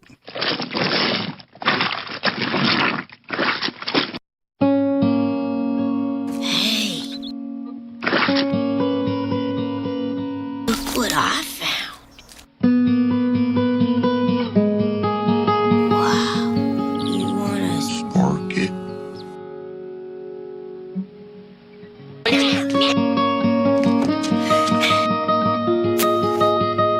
Such an artistic masterpiece, dude.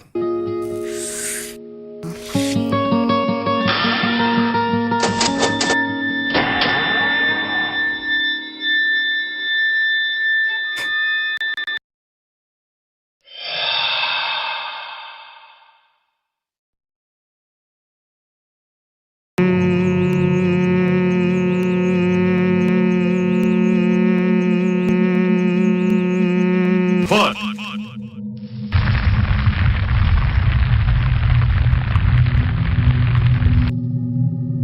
Fun. Start puffing, boy.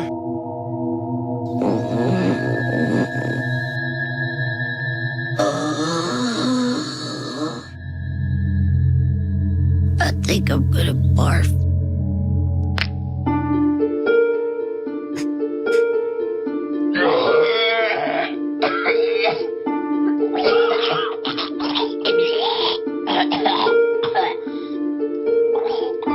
Yeah, I didn't know Hank Hill was such a twisted fuck, bro.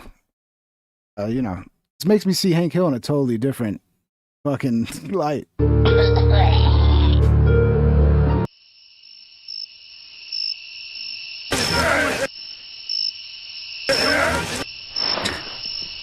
What's wrong, Hank? Why are you always asking me that? What's wrong with you? How does that sound for a change? Well, I just asked you once. My God, are you still talking?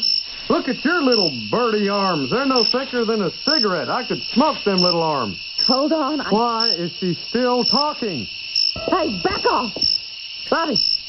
Bobby! Bob! Oh, man. This is pretty fucking dark, huh?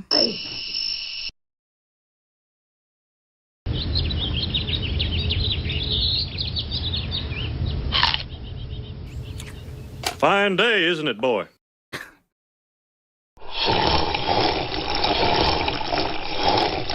Is this from 2006? Isn't it, boy?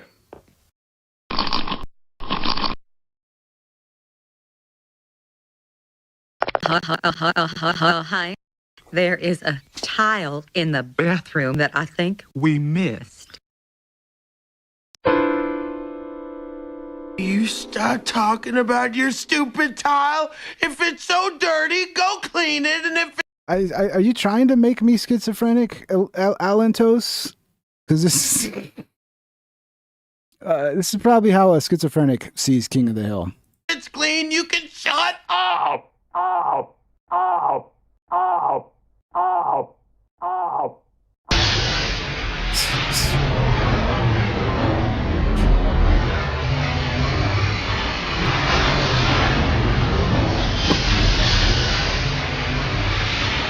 Mateo, everybody thinks everything's AI crap. No, this is called YouTube poop, man.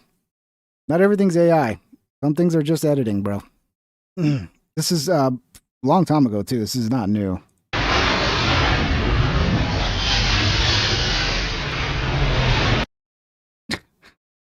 It'll make you crazy. It'll make you fucking crazy, dude. Honestly, I can't believe you watch that shit every day. You'll fucking go crazy. You'll end up in a loony bin, dude. All right, well, yeah, let's get back to some of the things I was planning on talking about here. Where'd I leave off? Century of Self. Where's Tartaria? Let's go. Yeah, Century of Self is a good one. I'll probably watch more of that myself later today. Meat Canyon. The Shocking. Okay, yeah, so we had, I played a little bit of this last night, and everybody was, like, just falling in love with Anna. Everybody was just so in love with Anna. But yeah, here she is talking about the Epstein files. Let's see what she says. Just going back to the partisan hackery, I was recently on, Abby Phillips's show, And we were talking about the Epstein files and whether or not, they should be released. I'm in favor of releasing them. I think the American people deserve to know. Obviously. But there was a conservative guy on the panel who immediately jumped to, well, why didn't the Democrats do it? And it's like, okay, sure. Why didn't the I don't care. I don't care about the partisan stuff. Okay. Well, you should care. You should care. Because the Democrats have always kind of pushed this shit under the rug. So it's very convenient now that it can all be laid at the hands of the Republicans, and now the Democrats are like, but they've always pushed this shit under the rug, acted like it was a right-wing fucking conspiracy. So you should care.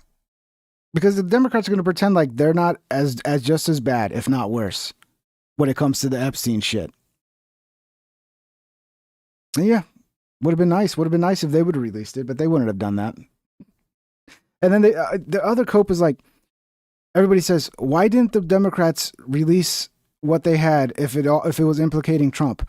Well, because it also would implicate Clinton. And so you're telling me the Democrats couldn't just take out what they want and just release the shit that implicated Trump?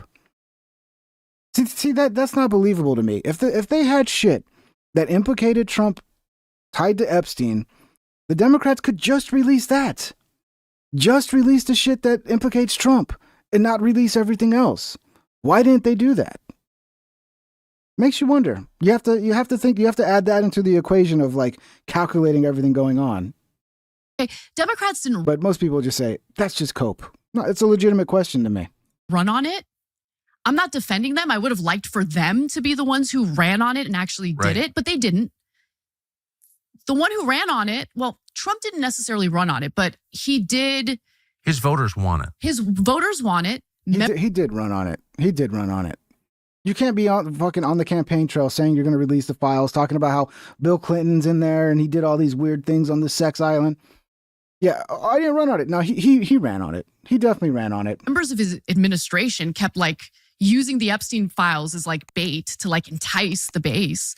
And then also at the same time, while Trump might not have ran on it, he did use the Epstein files to attack Democrats like Bill Clinton. Right. So you're drawing attention to that and you're making the release of the Epstein files a lot more desirable to your base. To then turn around and engage in this weird, what I believe to be a cover up, not a good look, not a good look at all. So when we're having this discussion about what's happening at this very moment, and the Republican guy immediately goes to Democrats bad, it's like, okay, I know the Democrats are bad. But that's what the Democrats do all the time. That's what both of the team sports people do. It's like, as soon as you criticize them, well, what about this that your side did? Oh, what about this that your side did? Very normal behavior. And I'm sure you've been guilty of that too, Anna. Kasparian. Let's talk about this moment right now where promises were made, but promises are not kept when it comes to this specific issue. Or the story itself. I mean, one of the problems with partisanship is it obscures the actual issue. She looks good here, but she looks better when her hair is curly. Her hair is curly. You know, when she has her hair all curlied up and, oh man, that's when she looks the best. She's got to keep that curly hair going. That exactly. I'd like to know more about. And so the Epstein thing, from my perspective, has been long known, almost 20 years. The guy was a pervert and was involved in apparently a really significant sex ring. Yeah. Okay, with some underage girls in it. So the whole thing is gross. We knew that. But what is it? Big picture, what is that? Where did the money come from? No one can answer that question. Yeah. How did he make his money? How was he so wealthy? Nobody knows. Yeah. Why did Les Wexner give him so much money? Leon Black, what is that? What's going on? Yeah, I know. So what do you think the answer is? I think he was for taxes, dude. Come on. I mean, it's not a big deal. He did some taxes for him. Intelligence asset. That's my suspicion. Period. Doing what? Blackmailing? Yeah, I think it was a blackmail operation. So why were there cameras in the rooms where girls were being raped? What did he do with that footage? What was the point of that footage? I have no cameras in any bedroom in my house. Neither do I. Normal people don't. Yeah, you'll never catch me if I rape somebody. There's no cameras in my house. I can rape all the women I want and never get caught. That's of course not what he's saying, but let's move on. Right. He had relationships with people that were in intelligence. Obviously Robert Maxwell, Ghislaine Maxwell's father, was a hardcore Zionist and worked for Mossad. I mean, this is well documented. Yeah, I don't think anyone disputes that. And he introduced Ghislaine to Jeffrey Epstein. The fact that Jeffrey Epstein was... Can we stop calling her Ghislaine and get back to her proper pronunciation, which is Ghislaine? Can we get back to that, please? Pretty please. A college dropout, but Bill Barr's father, who worked for the OSS, hired him to be a math teacher at the Dalton School, which is a prestigious school that would only hire like prestigious teachers. Jeffrey Epstein wasn't that. He wasn't a prestigious teacher. He dropped out of college. I don't know. There's just a lot of smoke, and it's led to distrust in our institutions. It's led to a lot of suspicions. And I would like to know. Seems like he was blackmailing people early, right? Because Barr's father, who gave him that job at that prestigious university as a professor when the guy had no fucking qualifications to be there, could have been blackmail. Could have been he got some blackmail on that fucker. Also, the free house, the all that money for basically nothing, probably blackmail as well. That's probably how he got his start, just blackmailing people for money and power. And then the governments took notice and was like, damn, you're really good at blackmail. You want to join the team? I don't know. Just a theory, obviously. And I think this is very important. Whether we live in a sovereign country where our politicians are actually representing us, or if we're living in a situation where a foreign country might have blackmail on our politicians or people in positions of power. And as a result, that blackmail is being used to force these politicians to pursue policies that are not beneficial to the American people, but beneficial to a foreign country. Do you really want to know, or will you admit that it's immoral of you to want to know, and that maybe you just can't handle the truth, and maybe you're a hater for wanting to know? I want more than just me knowing. I want every single American to know. That's what I want. Yeah. Last year, we did an interview with the huge food partner with the insight stand blood test markers real that so thing if it isn't if it weren't for the American people, right? So like right now, what's really interesting is in Congress, it appears that there's this bipartisan effort to force a vote to release the Epstein files. Yes. And the only reason why that's happening is because there's a very loud and aggressive portion of the MAGA base that's demanding it, and they're not letting it go. And I commend them because I agree with them. I think we need transparency. We need to know whether or not we literally have members in our government or influential people, in the periphery of our government who are pedophiles. I want to know. I think that's fair. Yeah. It's interesting, the framework that you laid out. The government of any country ought to be sovereign, which is to say it should make most of its big decisions on the basis of what's good for the people that it represents. And it's bad when foreign countries control your country. Mm-hmm. Those don't strike me as hateful statements at all. Those aren't expressions of animus against anybody, are they? I don't think they're hateful statements at all. I'm an American. I love this country. I love the people in this country. And I don't want to live in this ridiculous perversion of the American government where they pretend to represent us, but in reality, Americans are on the back burner. Our tax dollars are being taken from us, not to help Americans who need help, but to give all sorts of subsidies to private industries that are already doing really well. Okay, they don't need extra subsidies or tax cuts or things like that. But in addition to that, all the foreign aid that we're pumping into the Middle East, Israel, right? Oftentimes when we talk about foreign aid that goes to Israel, at this point, I believe it's about, $4 billion a year? It does, Zato. I know what you mean. I mean, people want to make money, but yeah, I don't know. It's just, it's a slippery slope when you have all these advertisers that are paying you. The thing is, people like Tucker are so, they can dictate what they do. They don't have to respond to the advertisers. But I know someone at my level, if I brought in an advertiser, they try to be like, don't say this, don't say that. And, they start trying to tell you what to do. So it is a little shady when you see all these advertisers, but he's got a crew. He's got to pay his crew, man. On top of all of the military aid that we've been pumping into Israel over the last 2 years. I mean, it's unacceptable to me that we're doing that. And in the backdrop of that, you have the United States Congress cutting $1.1 trillion to Medicaid. Really? That's the problem? That's where we need to cut funding from? By the way, also cutting funding to food assistance. How do you justify sending tens of billions of dollars to Israel in the last 2 years alone while targeting cuts to Medicaid and food stamps?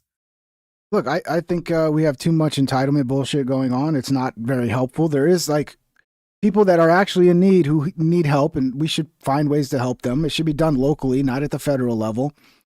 But this argument is gonna, makes a lot of sense, to be honest. Why would our money go to some other foreign country or some other fucking thing outside of the United States as opposed to the people here? Or, why even spend that money at all? Stop fucking. In my perfect world, the federal government would be tiny and would need so little money to function. It would be beautiful, but that perfect world is never going to happen. Not in my lifetime. But yeah, I don't know. This Anna's cool and all, but I kind of like this Anna better. This Anna's a little more entertaining. Every day, the Young Turks delivers solid, fact-based commentary. Did you say something against Israel? Israel is the Jewish state. I'm not going to let you filibuster. I'm not going to let you filibuster. I don't you care guys that are they're totally Jewish. I wish they okay had a with safe haven IS for soldiers Jews shooting and that killing didn't constantly desperate people attack their waiting for neighbors. humanitarian That didn't aid. You're occupy okay their with that. neighbors. I find it I so want a safe haven. What the fuck is happening to Cenk, dude? He's about to have a heart attack. Look at him. He's pouring fucking. Do they not have an air conditioner, or is he just so fat it doesn't matter?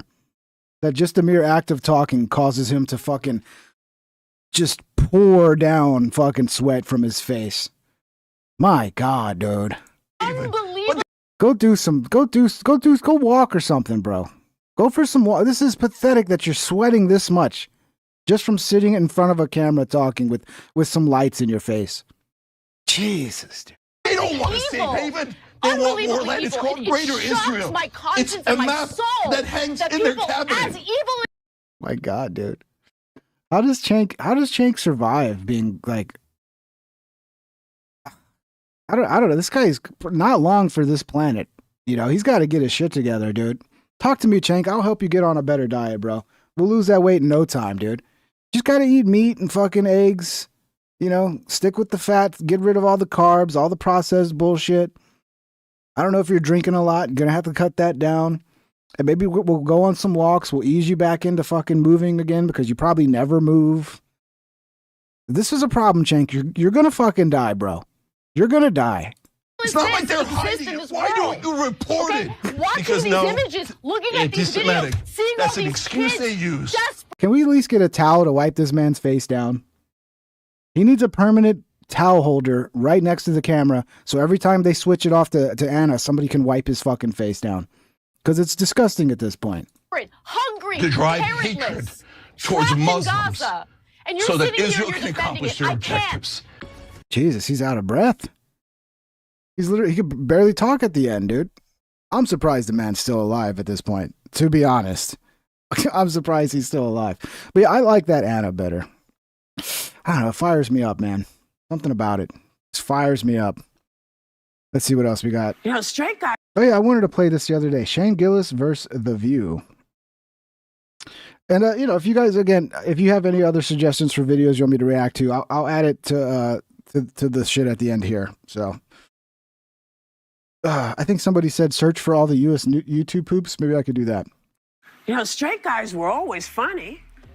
Straight But women, and I not think, all yeah. of them. The best When audience. when I was a kid, they were always funny. They were always funny. But Well, we're I guess talking white guys about, have changed. We're talking about. Yeah, we covered this when it happened, but Joke World does a good job because Shane and Matt responded, it looks like. What an ambiguous phenomenon life is. You get hung up on, some fun jokes at the ESPYs. You're literally missing the point. We're having fun. Which brings me to the next point, dude. The View. I wish I was watching The View. I mean, we are the first line of defense against tyranny. Yeah. And all of this, Yeah. you can't squelch the comedians. Don't do it. Bro, I've already mentioned the Khazar's memory, man. I just give me something that explains it in like 10 or 12 minutes or 20 minutes at most. When it's like a 2 to 3 hour long video, like, I'd like to be able to watch the whole thing and not just a little bit. And I don't know. anything over an hour, anything over like 20 minutes, even 20 minutes is a lot, you know, to react to. It's a mistake because they will go after you. But one thing he did that I didn't like, and that was he said, I didn't write that joke. Yeah. Never do that. Johnny Carson was on the air for, I don't know, 100 years. Never once did he say the writer wrote that bad joke that I just bombed with. And if you You want me to search that, Mimi Man? I wish John I'll see Hamm what I can find. So that I could understand comedy the way Joy Behar does. You know, hilarious comedian Joy Behar? What was that one joke she told that everyone likes? Never once, ever?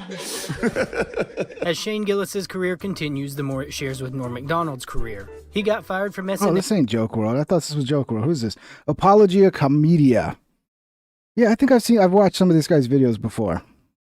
Only to return years later and host it. He recently hosted the ESPYs like Norm and even slipped in a Norm joke. And now, like Norm, he's officially not liked by the women of The View, which might be the biggest compliment he's received his entire career. The morning after the ESPYs, The View reacted to some of Shane's jokes from the show, and to be honest, the jokes they reacted to weren't even that wild. But when the camera cuts back to them, it's like they just witnessed a war crime. The ESPY Awards last night, hosted by comedian Shane Gillis, who got a mixed reaction from the crowd. Take a look. Donald Trump wants to stage a UFC fight on the White House lawn. The last time he staged a fight in D.C., Mike Pence almost died. You don't have to do that. It was fine. I didn't write it. Actually, there was supposed to be an Epstein joke here, but... What, another 10-part fucking series, dude? Don't mention the Chazars. Another 10-part series. I don't know where to start, where to begin with it, dude. Guys, you guys are obsessed with the Khazars. Like, again... Andreas Exertus can handle all that for you guys, all right? As it got deleted. A bookie is what Bill Belichick reads to his girlfriend before bedtime.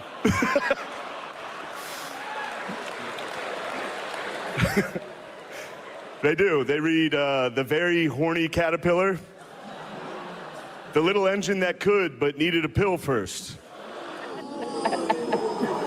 Look at Whoopi. You know, hosting an award show is a tough game. It really is. Yeah. And so I'll ask you, you think he read that room correctly? No. Yeah, these bitches are done for, too. They're on hiatus. So they're not canceled, but they're going to be on hiatus. They don't know if they're coming back. I hope they replace all of them.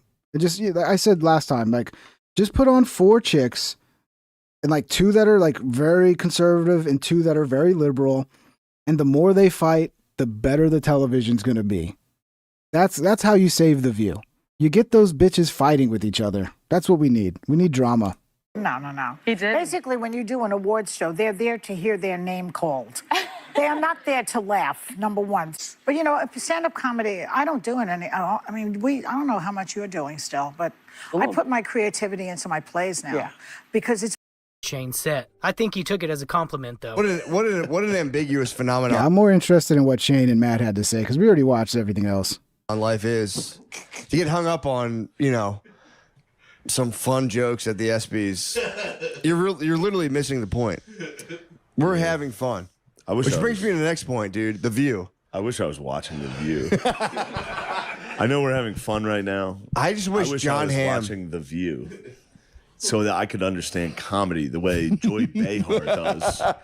You know, hilarious comedian Joy Behar? What was that one joke she told that everyone likes? Never once, ever? But no, I get it. They didn't like it. It wasn't for them. If they liked it, I would have been like, oh, that sucked. Yeah, that would have been weird. You are Whoopi, dude. It's literally not for the ladies of The View. Like, it would have had to have been some like feminist woke bullshit for them to like it. That's the only way. Literally. It's specifically designed for them to go, I didn't like it. There you go. It's crazy they never have like any kind of like, you know what, actually, I kind of saw the nuance in it. It's just like, you know what I mean? Bro, find me a video that's 10 to 12 minutes. The last one you wanted me to search for me, man. It's a 10-part fucking series that everyone's like an hour. I'm not going to spend 10 hours talking about fucking Kazaria. Find me a 10 to 20 minute video that sums it up. And I'll watch it, okay? But everything is a fucking giant documentary. I'm not going to, I don't know, man. Maybe, should I sit here for 10 hours for a 10-part series watching 10 hours worth of Kazaria? Is that what you're asking me to do? Come on, dude. I mean, they're here to. And I know you guys are really interested, but I guarantee you, there's not that many other people who are interested. So it's like, okay, 3 or 4 people are interested in here because you all are from fucking Andreas's channel. That's the shit you're interested in. I get that. That's great. I guarantee you, it's not the whole fucking channel that's going to be interested in that, or even a huge percentage of people are going to be interested in that. Just pick one of them randomly. Okay. Not like things. Is there no, I mean, if it's such an important topic, you're telling me nobody's made a 10 to 20 minute summary on the fucking topic that's worth watching? Yeah, but like, why though? You got to ask yourself. No, but they love like Hamilton. Hamilton sucks. I will say, hold on, time out. He is Whoopi. Time out. I did cry. I cried at the end of Hamilton, I'll be honest. Andreas Exertus is where Mimri Man and probably like, I don't know, Leica seems like he's from there too, the way he talks. He sounds like he's you know, sounds like the people that watch Andreas. There's a channel that I used to guest on a lot. You know, I still guest on occasionally. And that's the shit that Andreas gets into. He gets into Tartaria and all those wild conspiracies that just I can't ever make. They all go over my head. And I watch them and I go like, oh, okay. The fucking, you know, it's entertaining. I get that, but it's not my bag. It sounds like, to me, it's like, just a bunch of fucking nonsense to me, but it's fun. I get it. It's fun. And yeah, so when I say Andreas Exertus, I'm specifically speaking to Mimri Man, the people who fucking are from that channel, who follow me here from that channel. Look, I cried at the end of Because Hamilton. they found me through that channel. Fellas, if I saw His fucking son died, dude. If I saw his Hamilton, son died. If I saw Hamilton live, I would love it. Obviously, Shane wasn't too offended. If anything, he should be proud that his set wasn't the View's cup of tea. The fact that he hosted the ESPYs and they dedicated an entire segment just to ridicule him is hilarious. Being a fan of Matt and Shane's secret podcast makes it even funnier. 10 years ago, Shane was stealing canned beans from his parents and doing open mics. Now he's infiltrated Hollywood, suits up for a fancy ESPN event, and instead of playing nice for daytime TV sensibilities, he performed for his podcast listeners. What I felt about Shane, and every time I watch him, is I can feel his nerves. He has tics that say like, hell yeah, hell yeah, hell yeah, over and over. It's like in a speech. Well, when you're and then bombing. he keeps saying, well, the problem is though still, if he then maybe redirected, because there were moments where you could give some genuine shout outs, like where you call out. Yeah, let's listen to women. Women know what they're talking about when it comes to comedy.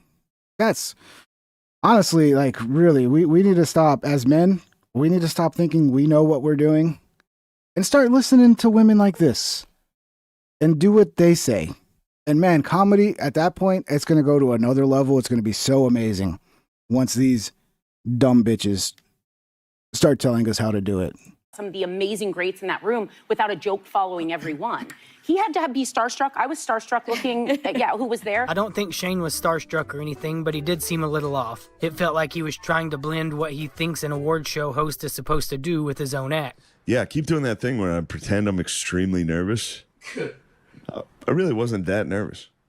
Cool. Same like SNL. Dude, I hit the hello right up top. Hello. Nah, man, it was real. No, the only thing that makes me nervous is doing like corny stuff. Yeah. Like that. Like that's when I get nervous. Like when I walk out there and you see the teleprompter and it's like, what? It's incredible to be around so many amazing athletes here. Like I can't read that. No. Without being like.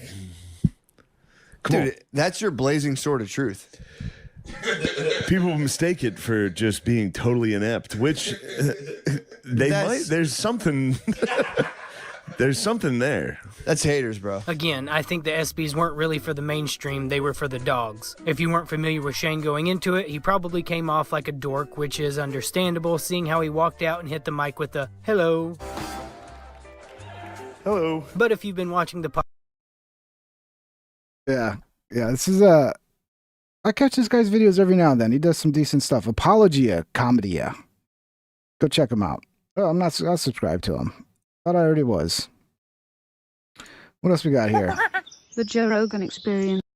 This is I figured some of the stuff I missed the other days we could catch up on because we had too much stuff for certain episodes. I couldn't get to it all. But this is Joe talking about Hunter Biden, that interview he did with Channel 5.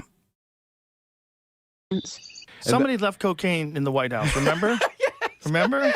Yeah. Somebody left fucking coke. Yeah. They brought coke to the White House. How did you do that? How'd you get in with coke? Dude, I knew nothing. Bro, have you seen go ahead, Hunter? sorry. I'm sorry. Have you seen Hunter Biden describing why crack is so good?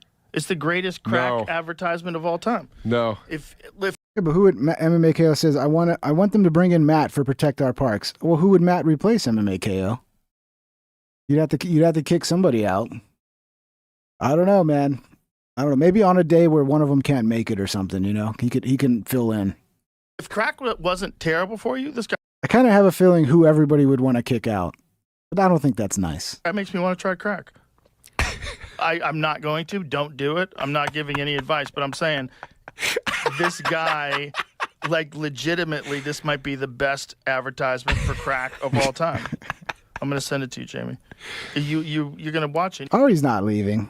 I'm excited. Oh my God. I'm excited for this. I want to try crack. He's the gift that keeps on giving. Well, he's a lot smarter than people give him He could be. I don't know. Maybe Ari is leaving. I didn't even really watch the last episode yet. credit for. I'll The tell you last that. Protect Our he's Parks, talking, but I don't one think of the things he's he was leaving. talking about was why smoking things are so addictive, why smoking cigarettes are so addictive, and like the psychology behind it. Oh, He's that's not right. He's going to dumb, Thailand. but he's Weird. just a guy who I think it's not became an permanent. addict, I think he's just and taking a break. That fucks your whole life up. It fucks you. You become a subhuman. You know, Ari likes to travel. That's his thing. Yeah. When you're junkied out all the time, and you're that dude who's like what he was doing, like making films and shit, and driving with a gun. Yeah. He was fucking gone. He was out there, dude. Well, when you're an addict with money, Yeah. it gets real wild. And your dad is one of the most famous people on the planet. It's so crazy. Listen to this. Well, the only difference between crack cocaine and cocaine is sodium bicarbonate and water and heat. Literally, That's it? That's it. And those things are pretty much free if you go to like a science store. This is free. You can go to your neighborhood convenience store and just get. Anyway, I don't want to tell people how to make. I think the most important part of the ingredients is, you know, I know it seems real clean and all, but it's still cocaine. And cocaine is a terrible fucking drug, to be honest.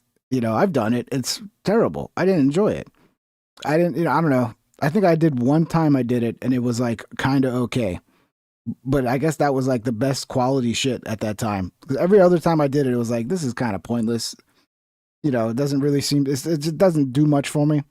But for some people, man, oof, they can't stop, dude. But yeah, I remember watching somebody, I was pretty young at this time. I was hanging around some weird circles. And I remember watching this older gangster Hispanic dude smoke some crack. And he started acting weird as fuck, dude. Like weird, like really, really weird. And at that point, like, yeah. That, I will never try crack after seeing that. How to make crack cocaine, but it literally is a mayonnaise jar, cocaine, and baking soda. How different is the experience? Never smoked crack, Gilo. Do I got to tell the story again? I saw this gangster Mexican dude, who's I think he's dead now. Last I heard, long time ago. I saw him smoke crack, and I saw him act just weird as fuck, dude. Like he was like, I mean, it was just weird, dude. It was weird, and I was like, yeah, that's one I'll never try, because I am an experimenter. I don't mind trying things, you know, but in a reasonable way. Oh, it's vastly different. And like for real, I feel really reluctant to kind of have some euphoric discussion. I know you're not asking me to do that, but have some euphoric discussion about crack cocaine. I think this might be kind of the opposite here. Okay, no, it's the exact opposite. I'm saying I don't want to have the experience of some euphoric recall. That's how powerful crack cocaine is. Does crack cocaine make you act any differently? Yeah, but cigarettes are the same way, dude. Right? Like if you quit cigarettes, you never stop wanting one. For the rest of your life, you still always want a cigarette. Anytime you smell a cigarette or reminded of cigarettes, like it makes you want one. A lot of foods are that way too. You know? A lot of like really good foods, like the smell of it, just thinking about it, you start salivating and it's like, I don't know. I think a lot of people use addiction as like an excuse for everything. No. Is it safer than alcohol? Probably. People think of crack as being dirty. It's the exact opposite. When you make crack, what you're doing is you're burning off all the impurities so that it combines with the sodium bicarbonate, which makes it smokable. That's all.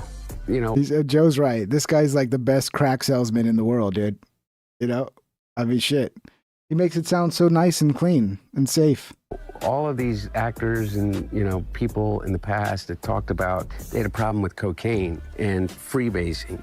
And they were smoking crack. So straw on the... It's funny. This is Rogan clip. It's Rogan reacting to a clip and then...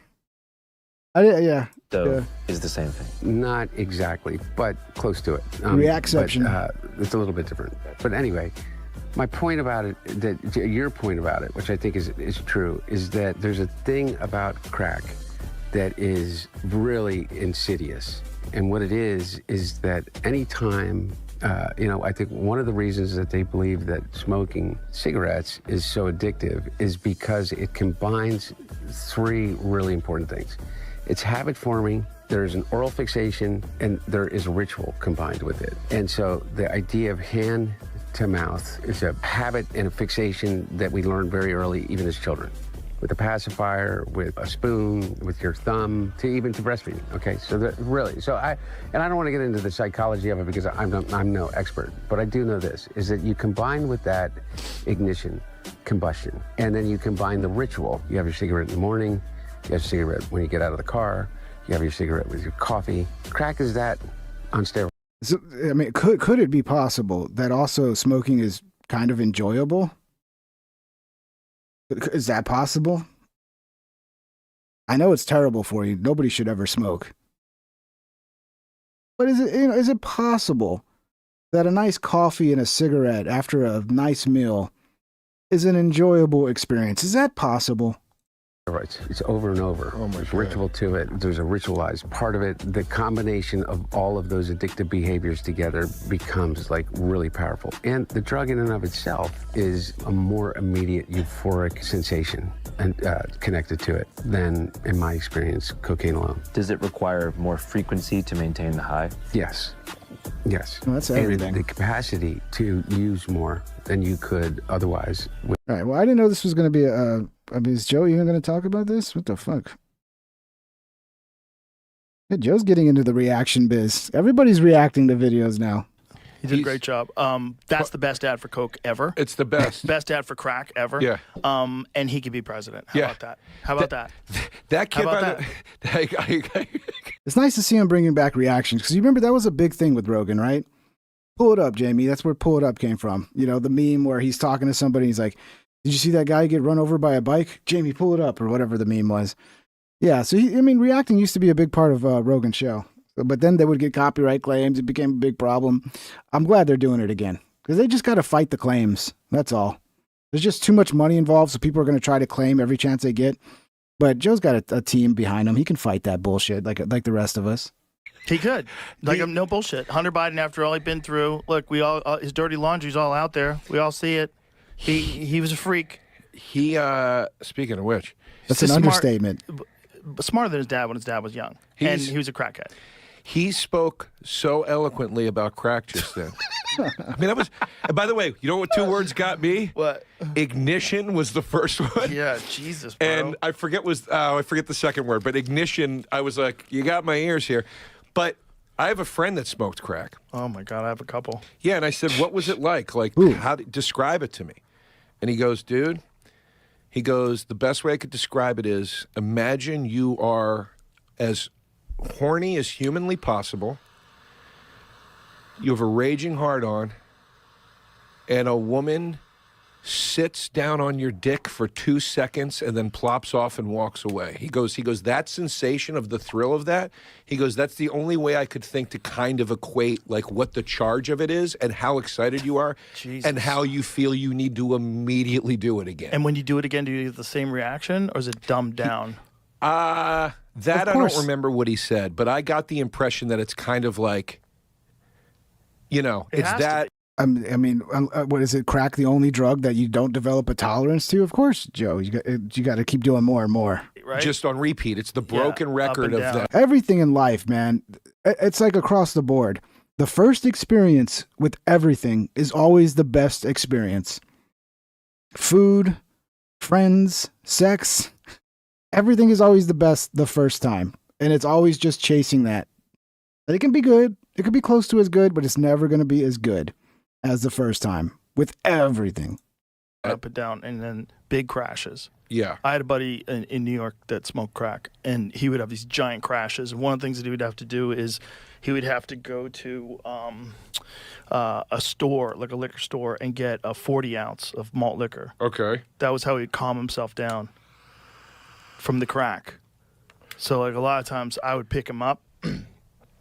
I would even drop him off when he was buying his shit back then. And then when I'd get him, he'd just super be like chatted pale like $1.99. You hear Netanyahu's son Damien called out Rogan? Oh yeah, apparently Rogan denied Netanyahu going on the podcast, right? Netanyahu wanted to go on JRE. Yeah, I looked that up. I saw something about that, but I forgot to save it. Thanks for reminding me, dude. But yeah, Netanyahu wanted to go on Rogan, and Rogan was like, no. There's some question as to like, did Netanyahu demand to have like the questions beforehand so that they can be approved? Who knows? But you know Joe's not going to play that game. He's not going to play the game of like, oh, you can interview me, but here's all the questions that are off limits, or pre-submit the questions so we can approve them. Like Joe's not going to play that fucking game. And had to but Joe's a big shill, right? Joe's just a shill, guys. I mean, he might be wrong about a lot of things, but so am I, and so is everybody else in this chat, even though that's probably hard for some of you guys to believe. But anyways, get back to it. I'll look that up. Thank you. It was like he's about to have a fucking heart attack. But by the way, that's all it takes is 1 40 ounce? I'm thinking you need to fucking mainline a bottle of Jack Daniels to even out. You would get a couple of 40s. Okay. But 140 is really strong. So yeah, I think that's another claim, is that it was actually the booze that was really his biggest problem. Let me see. I got a New York Post article. Is it free? Yeah, it looks like it's free. All right, let's try this out.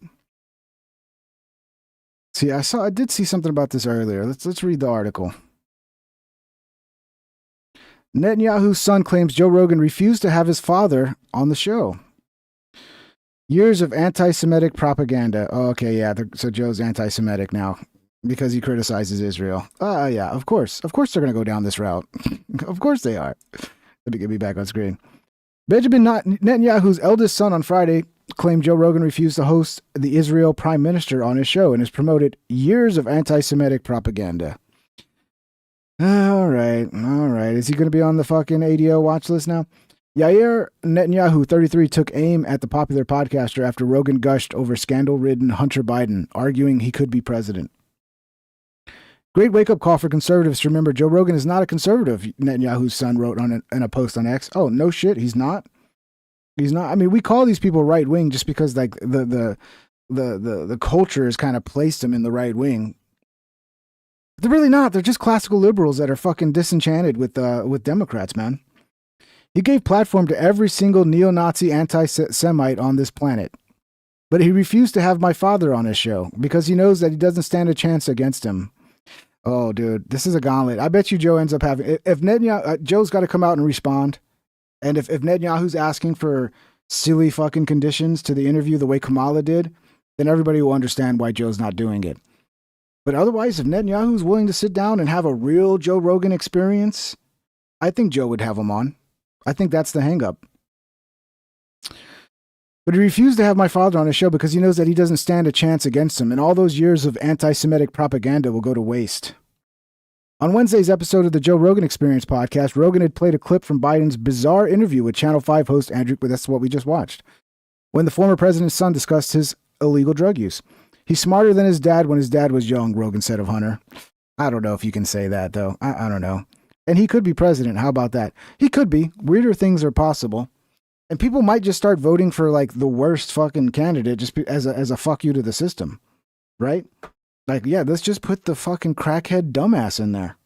Like, fuck you. I mean, this is how little we give a fuck because we know nothing matters. So there is a world we could have a fucking Hunter Biden president. Yair Netanyahu, a one-time podcaster himself, was quick to call out Rogan. Everybody's a podcaster, bro. I'm a podcaster too. Yeah, I'm sure because he's Netanyahu's son, I'm sure he got some big guests, but I wonder if we can find the podcast and how many views it got. Rogan has found himself in hot water on the subject several times over the years.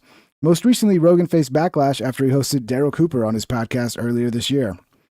The self-styled, so he's not a real historian. Because people that disagree with me are not real historians. You can only be a real historian if you completely agree with me. Has been accused of Holocaust revisionism and downplaying Nazi crimes. Rogan brushed off his critics as paranoid Jews. Did he say that? I don't remember him saying that. I'm sure he did. But there are a lot of fucking paranoid Jewish people, unfortunately. You know, everything is anti-Semitism. As soon as you criticize Israel, you're basically starting the next fucking, Third Reich. It's like, no, I just don't agree with what your country's doing. In 2023, Rogan made a jab on his podcast about Jews being into money. Well, yeah, that's not true. Everybody knows that's not true, dude. Jews into money? That's not true, guys. That is. I mean, come on. What would make you think that, dude? That's such. I mean, come on, Joe. Jews into money? I mean, wow, dude. Of course they're not into money, dude. Nobody's into money. Everybody hates money, bro. Nobody's into it. The idea that Jewish people are not into money, that's ridiculous. That's like saying Italians aren't into pizza. It's fucking stupid. But are Italians into pizza? Or is that really an American thing? Because I don't think Italians care that much about pizza. Maybe I'm wrong. I've never been to Italy. Yair Netanyahu, who is known for coming to his father's defense online, has his own share of controversies. Oh yeah, really? His Facebook account was slapped with a 24-hour ban in 2018 following a series of anti-Muslim and anti-Palestinian posts. Facebook's fucking funny, dude. Facebook is literally using AI right now to just rip off everybody's art and feed it into their AI. They are the biggest fucking copyright violators in the world. But yet they still shut my ass down and don't let me make any money because of my transformative memes. But yet they can go around and steal everybody's art and feed it into their little bullshit AI. And that's fine. I hope Facebook goes bankrupt one day, dude. I hope that just one day they just run out of money and that whole fucking site goes down. IG too. TikTok as well. Fuck. Let me move on. His Facebook was slapped with a 24-hour ban in 2018 following a series of anti-Muslim and so you're anti-Muslim, dude. So you're a racist. Okay. Did you know when there are no attacks in Iceland and Japan, that's because there are no Muslims. Oh, so you want to genocide the Muslims, bro? Is that what you're saying? Sounds a little racist to me, dude. That sounds way worse than anything Joe Rogan's ever said about the Jewish people. Right? Sounds way worse than Joe Rogan's ever said about Jewish people. So, who's the real racist here, boy? In another, he wrote, "There will never be peace with the monsters in human form known since 1964 as Palestinians." That's sounding pretty fucking genocidal to me, dude. That sounds pretty fucking genocidal. Earlier that same year, the prime minister's son, then 26, was caught on video outside a Tel Aviv strip club, drunkenly boasting about his father and making risque comments about women. Oh, what a wonderful kid. What a wonderful kid. Oh, yeah. Yep. What a wonderful kid. Yeah, thanks for reminding me about that, MMAKO. I forgot all about that. So I saw that pop up earlier. Destiny's crashing out because Destiny does not want to accept the reality of the Russian narrative. Call it a distraction all you want. It doesn't make it not true. Doesn't make what Obama and company did not true, and that they did break the law and they did spy on a fucking presidential candidate. Like all of that, still, even though it's a distraction, all that's still true. But let's see what Destiny's doing here. Let's see how he's handling it. I would permaban this guy if he was on my platform. It's actually, he's so fucking retarded. Can't you, you should have to sit down. Dude, I bet you Asmund triggers the fuck out of people, right? Like, how can this dumbass fucking Roach Motel motherfucker have so much influence? And it's like, look how ugly he is. Oh. Dude, it gives me hope for humanity that somebody like Asmund can get a big audience.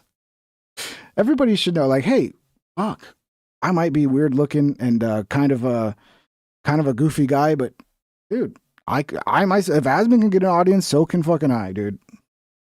This would be you want the streamer holocaust? You know what? By the way, it's not a shot at Asmund. I think he's a good dude. He does good content. I watch his content, but he doesn't fit the mold of what you expect that influencer to look like and act like, which is good. Great news. Would be here's how you this is the streamer holocaust. You give him a book and you give him some paper and then you give him a loaded gun and you say, here's your choice, 1 hour of reading every day or kill yourself. And okay, well, are you gonna you choose the book though, right? So you're gonna give me a bunch of fucking left-wing fucking socialist propaganda. I mean, Destiny's reading is like, what did the government tell me? Yeah, read up today on what the government wants you to believe. Destiny's such a fucking shill, dude. 95% of streamers and YouTubers that cover the news would be dead in 2 days. It's unbelievable. Like, this stuff is out here everywhere. It's so easy to read. It's like, it's such a joke. And then instead we get Asmongold, okay, the fucking Roach King, to tell us through common sense about how it would be impossible to ever have any kind of interference in any kind of election. Because I guess Russia didn't have computers in 2013. What do you say, they didn't have the technology for it? To send a fucking email? But oh, so that's it now. They sent an email, and that's what affected the election. Maybe you were just wrong, Destiny. Like many other things that you're wrong about. But no, these people have to put forward the illusion that they know everything and that they're right about fucking everything. And that's just, it's an act. When people behave that way, they're putting on an act because nobody fucking has the answers. And if they really believe that, then they're disillusional as fuck. They're not trustworthy. If they can't be like, I don't know, because most of the things we really don't fucking know. We can just speculate. But like, oh no, they have all the answers. They know everything. I mean, it sells. That's what sells. People want to have this imaginary person that has all the answers, that they can tell you everything that's going on. It's like, there is nobody that way. There are people who are like subject matter experts in certain things, and they can, that's a little bit different. But people like this, like they're putting on an act, dude. It's all a bunch of bullshit. I'm seeing these videos going viral now where it's like these hot chicks that are like, oh, why won't anybody come and fucking hit on me? Please, I'm so fucking hot and no one wants to hit on me. This is all just bait. You're gonna get a bunch of fugly looking dudes to actually think women want to be hit on. I mean, I know a lot of women do actually want to be hit on. Maybe I'm wrong. Maybe it's switching now to where like women are like going the other direction, going, you know what? I wish more men would approach me in person. I know they're saying this, but you still got to be that right guy. You know, they don't like it when the wrong guy approaches them, right? If you're their type, you know, you're tall and rich and you pull up in a fucking Porsche. Yeah, they want you to approach them all day long. But what they don't want is all the fucking riffraff they're not interested in approaching them. So women, how about just being polite to men? How about that? And the problem is though, like, it goes both ways. When women approach men and the men turn down the women usually freak the fuck out, dude. I've seen it personally. I've been attacked by women before. It was my fault. I led them on, or I didn't lead them on, but I didn't want to hurt their feelings. And then finally it got to a point where I had to hurt their feelings. And then like the fist came out, you know? It goes both ways, though. Men don't like being turned down either, and they can easily flip and fucking get angry and be like, well, fuck you, bitch. So it's, you know, but I don't know. I'm not buying this. I think this is just shit that's going viral right now. So women are just making videos saying this shit. Tell me why every day I go out looking adorable, tits bouncing, skin glistening, and yet nobody ever hits on me or approaches me. Ever. Oh my god, like please. I'll take a fucking construction worker catcall at this point. Please. Tell me. Yeah, so I'm seeing a lot of these videos going viral. I don't know. Is this a real thing now? Are women really? I mean, because it's not hard for women to get laid. Everybody knows this. All the fucking apps are designed for you.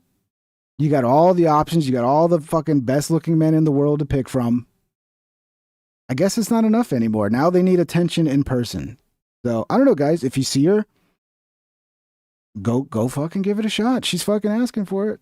She's asking. You probably got to be like 6'5" first, though. You got to be 6'5", have some sort of fame or money, and that'll make life a lot easier for you. Let's see. Yeah, this one is one I wanted to play before we never got to. This is Alex is getting into it with a caller. These are always fun. So Alex lets on a caller who's not happy about the Epstein list, and they go at it. Matt in Boston, you're on the air. Go ahead. Hey, you know what you are, Axel? You're a little Rachel Maddow, aren't you? You're a little Rachel Maddow, just spewing the talking points, huh? It's the same thing. How are you different than Rachel Maddow? Well, I'm a man, and I'm a populist conservative Christian, and I have my own media operation. Well, you ask me a question, you want me to answer it? Just be quiet for a second. Be quiet. Okay. You sound like you have about a 60 IQ. Damn, Connie. 8 inches. Jesus Christ. Good luck. I'm not trying to be mean to you. And you have to find the porn and stars. you just call in saying somebody has talking points. I come in here and I show you NSA exclusive documents of myself and Trump being spied on. I show you Dan Bongino say it's true. I sit there and expose the globalists and say we need to go after them. They need to be indicted. You have the director of national intelligence say she has the evidence. They have the evidence. She believes it's going to happen. And my talking points are I'm looking at the news and covering it. And talking points is something you're given by somebody. So if I'm covering talking points, are you saying I'm liberal or leftist like Rachel Maddow? Or are you saying I'm a puppet for somebody? If you're able to form a sentence, explain it to me. Yeah, you're a shill. And just like Dan Bongino flip-flopped on the Epstein thing. Is this you, Mimi Man? Did you get in, Mimi Man? Is this you? Please tell me this is you, Mimi Man. Did you get on the call with Alex? Did you get through the phone lines? Yeah, I mean, you can't compare yourself to Dan Bongino. He's a flip-flopper. He flip-flopped on the Epstein thing. And if you were a real man like you say you are, you'd have led the charge on January 6th, which is what needs to happen. And you'd be... Oh, yeah, this ain't Mimi Man. Mimi Man ain't this dumb. Lead the charge on January 6th. Yeah, play right into their hands. The doorsteps of Pfizer and Moderna talking about all the vaccine injuries. You're just some guy up there spewing. You're a shill, Alex Jones. You're a shill for Trump. Stop again. State. Hold on. I'll hold you over if need be. This is riveting BS. I have gone and protested at Pfizer repeatedly and gone and covered it. Gone to New York to do it and other facilities. Yeah, it's a Fed. I have. Could be, dude. What was the other BS? I didn't compare myself. He sounds like a Fed poster, man. You should have been fucking charging into the building on January 6th. It's like, okay, yeah, you're a Fed. Bongino got similar secret documents on the illegal spying. He didn't respond to that. I've said I don't like Bongino flip-flopping. And then you just say shill. And then they wanted us to storm the Capitol. They tried to provocateur us. That's not even what's running things. They would have been able to bring in martial law. Let me ask. Yeah, I think it's fake. I see that. Fake call, fake. You think InfoWars set this up just so he could, because I mean, Alex, like a lot of people are getting shit on right now from both sides. It's like, you don't go far enough calling out Trump, or they're mad at you for calling out Trump. It's like, you can't win on either side. So you think they set up this fake call just so he could, like, address the hate, but in a controlled manner? I mean, come on, man. It's possible, yeah. But, I mean, there's no way of knowing if this is fake or not, unless this guy gives the worst acting performance ever. Ask you this, big man. Like you said, if I was tough, I was there with tear gas hit me in the face trying to keep people from going in, say there's going to be a Kent State, they're going to kill innocent people, which I was right. But you're such a big man. I guess you led the charge in. Well, why weren't you there to lead us in a charge? Did you? I think it's worthless. Hold on, big man. I'm not going to let you. Don't hang up. Hold on. Put him on hold. This guy is such a transparent weakling and mentally ill and scum. Probably a leftist. I mean, you don't got to go that far, Alex. I mean, he's just, Jesus, Alex. I'm a coward for being at January 6th and helping start the rally. I started it, and then it got taken over by the Republicans and the people. It's an employee of his mid-century doing a bit with him for the purpose of getting Alex to go deep into a topic. I don't know, man. He does take callers, dude. It's very likely if you're taking callers, you're going to end up with a caller that doesn't like you, and you can, it gets heated. So, I mean, this could easily happen without, being a whole fake thing. Which I was happy to do, to move it to the... I mean, it could be fake. I'm not saying it's not. I doubt it. And then they wanted me to lead the march to the Capitol. Trump had a place to speak there. We got set up in the middle of it, figured it out. A day late, $1 short. And this guy says, if I was a man, that's what FBI informants do, people they provocateur. If you were a man, you'd kidnap the governor. If you were a man, you'd plant this pipe bomb. If you were a man. Yeah, there I am confronting, one of the head people from the whole It's Fed posting, man. warp speed thing, calling him a murderer and a criminal. Yeah. But you know what? I'm not a man of action. I didn't sneak in Bohemian Grove. You're right. We got the real man, Matt in Boston. He's going to teach me how to be a real man. How I should have stormed in the Capitol. So what should I have done when I stormed in the Capitol? What should I have done? Tell me about it, big man. I hate the little breaks. And if you just tuned in, we're talking to Matt in Boston. And I'm trying to figure out if this is a prank caller or if he's serious. Just to recap, or he can do it in his own words. He said, you're a coward. You should have stormed on January 6th into the Capitol. So I said, well, why were you there? Why didn't you storm it? And he just moved on to something else. He says, I'm like Rachel Maddow. I said, does that mean I'm a liberal? Or he goes, well, you read talking points. Well, no, I don't. I'm the guy who has my own ideas. That's why the show's different. But that's fine. You're very entertaining. And so, Matt, just answer my question. You can have the floor for a few minutes. It's very entertaining to hear you. Explain to me. You said I should have stormed the Capitol instead of keeping people from going in. And then I asked, well, were you there or did you storm it? Or what should I have done once I got inside? How would that have resulted in us taking the government? But all it would have done was triggered what they wanted to be able to arrest all their political opposition. So you're the grand strategist, but just answer my question. You made accusations. Were you at J6? Did you storm it? If not, what should I have done because I'm not a real man like you? Well, you could have led the march into the White House and actually took it over like they wanted to do, or you could lead a march in front of Pfizer or Moderna and take it over and storm that building like you say the tough guy that you are. You imply that you're man enough to do that. But let me ask you a question. No, hold on. You made more false. No. You made more false accusations. You just asked a question. Put them on hold again. I said you can spew more lies, but I'm going to respond to them. I've never said storm buildings. I've never said offensive violence is the way to go. That's the left. And you said the White House. We should have stormed the White House. You mean the Capitol. I'm figuring this out. You probably can't tie your shoelaces, Matt. Go ahead, Matt. Welcome to McDonald's. May I help you? Go ahead, Matt. Tell me, Matt. Axel, Are you wearing a football listen, helmet, Matt? Go ahead. Listen, Axel. Okay, I could see it could be fake now. I get it. The crazier it gets, the more it could be fake. I'm going to put my drool cup down. I'm going to ask you a question. I want you to answer it honestly. All the years you've been doing this, name one person that has been held accountable for something you've claimed. One person that has been put in front of justice for all the conspiracy theories and the medical malfeasance and all the other stuff. Name one thing you've done that has been held accountable by anybody.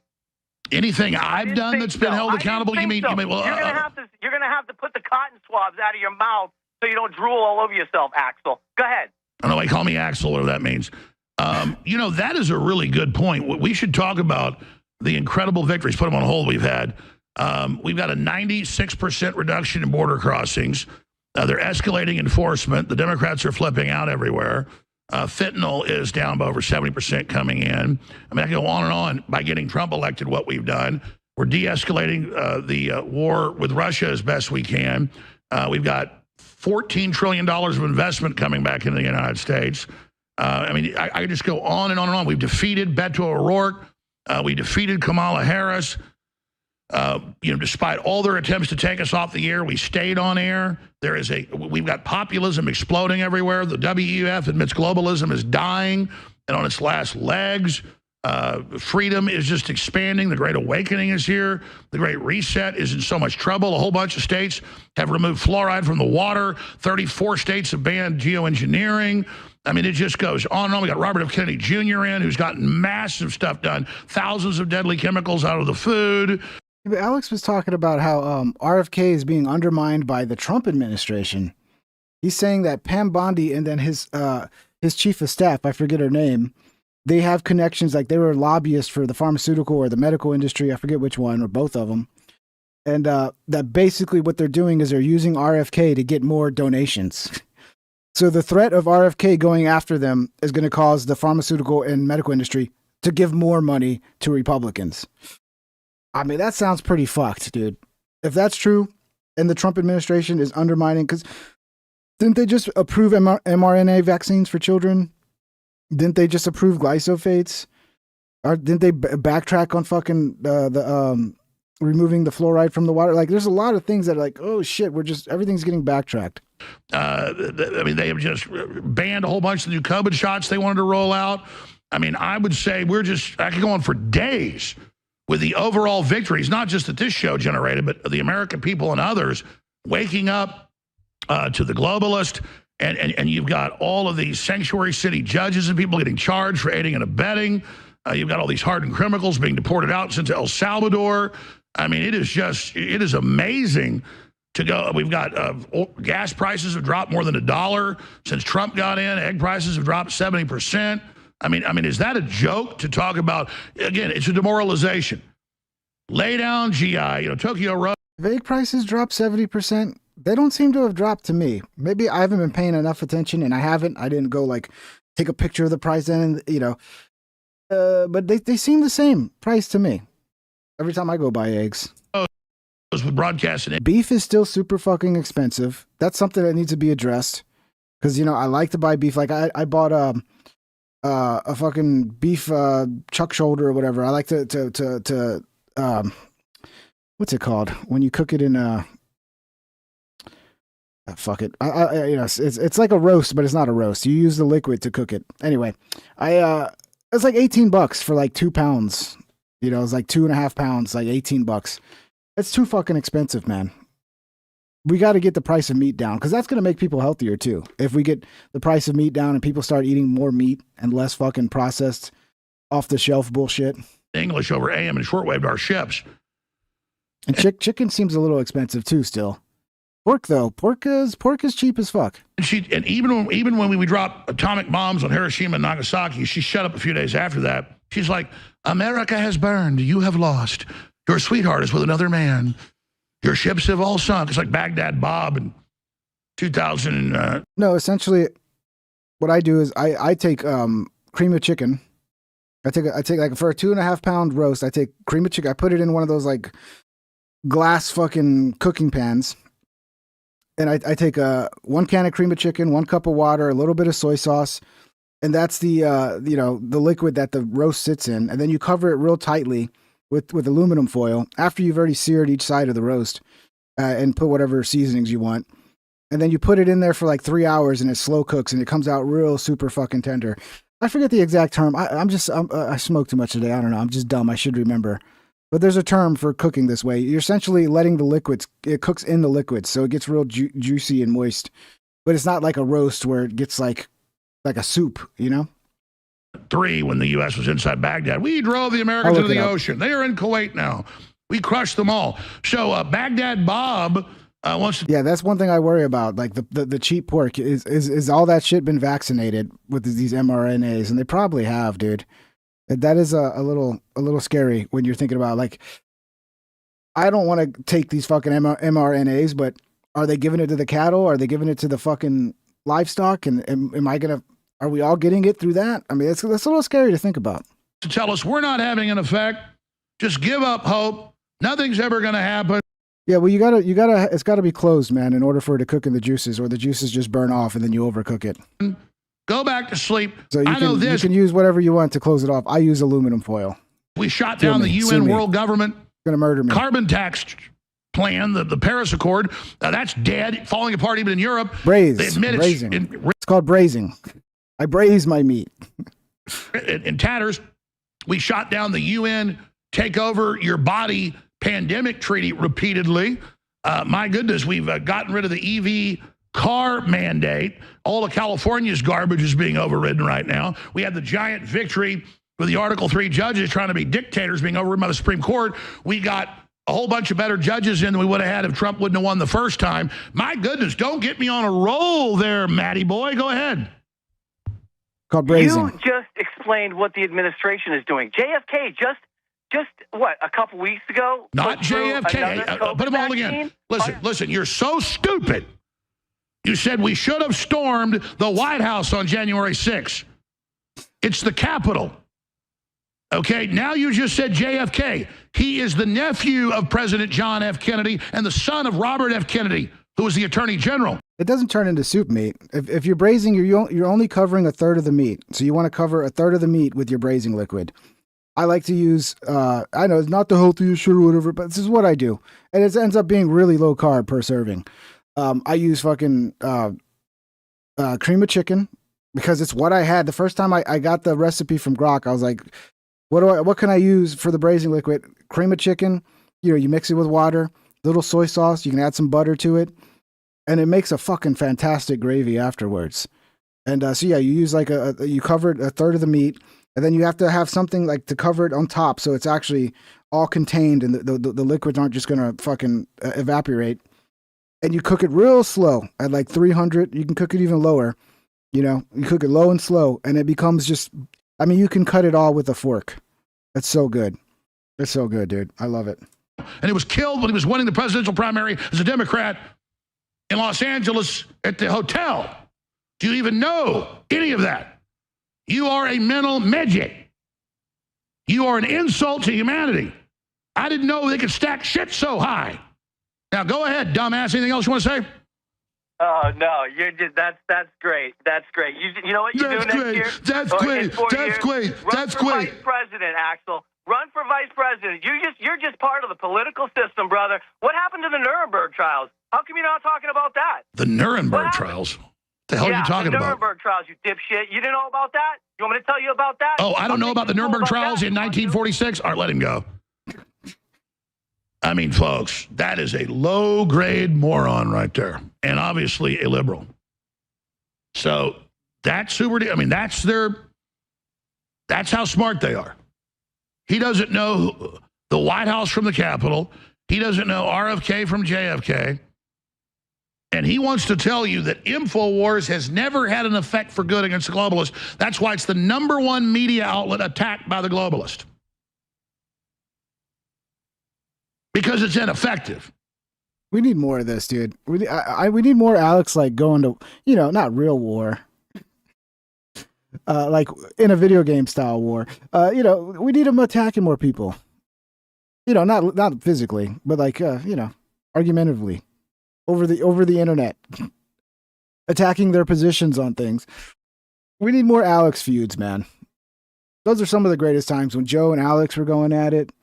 When Alex was going at it with Ben Shapiro, with Glenn Beck, with he had so many little fucking feuds. They were all wonderful. The Young Turks. Remember Jimmy Dore spit on him? Remember that? So many great feuds. We need more feuds, Alex. We need more feuds, man. That's like in a war when you're fighting an enemy with your bombers. Does your Air Force hit what's important, or do they hit what's not important? Why am I target #1 in the media from the deep state? Because I'm the most effective, because I've got the biggest, best effective audience of activists and the best crew and all of it. And I am blessed and honored.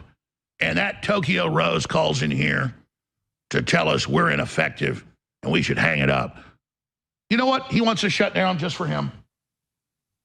It's the one area. Yeah, Jimmy and Alex have made up now, spirit free. But yeah, I'm talking about when he was with Young Turks, Jimmy and Alex went on their set, and they got into it got nasty, and then Jimmy Dore spit some iced tea on him. We're not as effective as we need to be. Is the war chest for my lawsuits and all the stuff that's going on against the deep state. We're winning the cases. They're totally panicked. They're trying to come in here with a state receiver right now. We're blocking them, but it takes a lot of money and countersuits. I need your support right now to keep being so ineffective. So we have the mega bombshell sale going on right now for a limited. Go check it out. Go check out his mega bomb cell, whatever. I forgot what he said. What else do we have here? Oh, this one I think this one just auto-played because that wasn't part of the plan. Unless you guys got something else you want me to react to. I mean, we could watch. You guys want to watch a 10-hour documentary about Kazaria? Kazara? I don't know how it's pronounced. Or how about a 7-hour documentary about Tartaria, guys? You guys want to do that? Yeah. Well, I don't know. We'll go on about another 10 minutes, guys. We'll hang out a little bit. Let's see. I'm always afraid to like search YouTube, Twitter while I'm live because you never know what shit will pop up. Let me close all these tabs. There we go.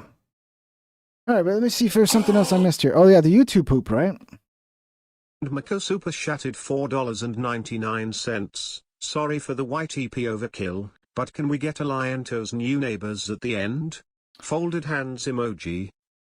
Alianto's new neighbors. Okay. I love how it loves to do this sign in thing and then show my fucking email to everybody. Like, no, I don't want to fucking sign in. I don't know how you avoid that, but whatever. My email's already been out there. Yeah, okay. Somebody also suggested looking for all the new YouTube poop, that there's a lot of good new YouTube poop. New neighbors here. Yeah, let me search for that one. Is he still making content? Aliantos or whatever, however you say his name. See, maybe he's got some new stuff. Let's see.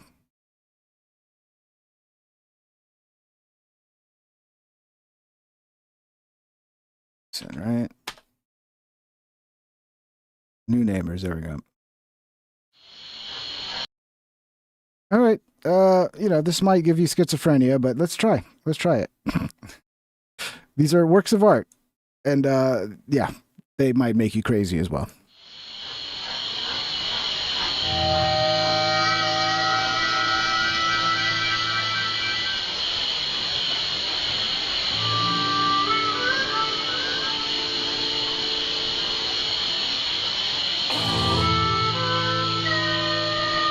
El Jefe Super Shattered $2. Watch, mirror, I'm a good guy, man. Yeah, look for it. If it's not too long, I'll try to play it here before I leave. Thank you, El Jefe. I'm a good guy, man. All right. Come on, give me a copy. There we go. All right. Thank you, El Jefe.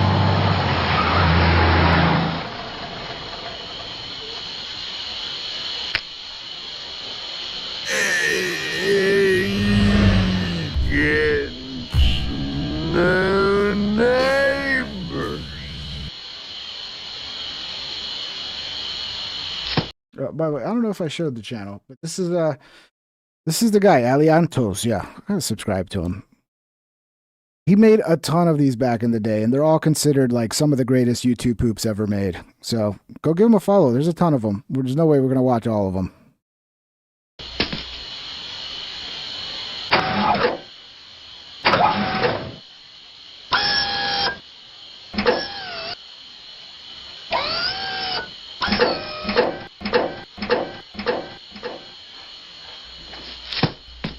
Hi there.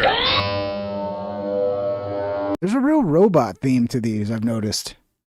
Is that like the underlining narrative? Is like some of these people are robots? Because like the last one, when Peggy comes back to the table after she gets beat up, she kind of has like some robot shit going on. So are like people getting murdered and replaced by robots? Is that the fucking narrative? Yeah, this is a lot of this old YouTube poop was like, they're just using whatever technique they can. And some of the things, they're overplayed out now. But back then, a big deal. I'm Hank Hill. I live next door, which means I'm your neighbor and you're my friend. I think you'll find we have a great little community here.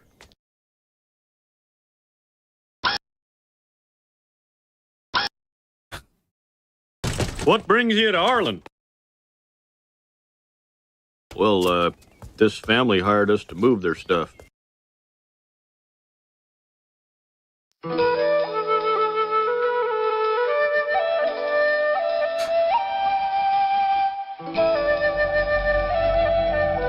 I remember this one.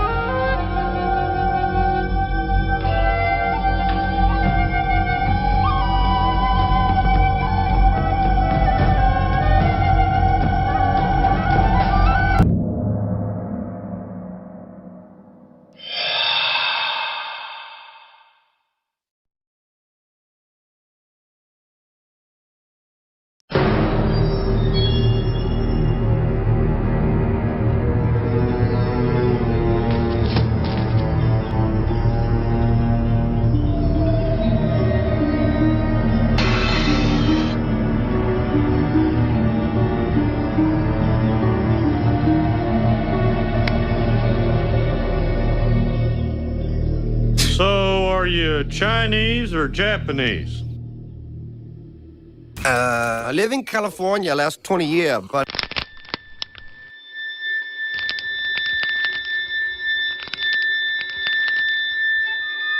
Chinese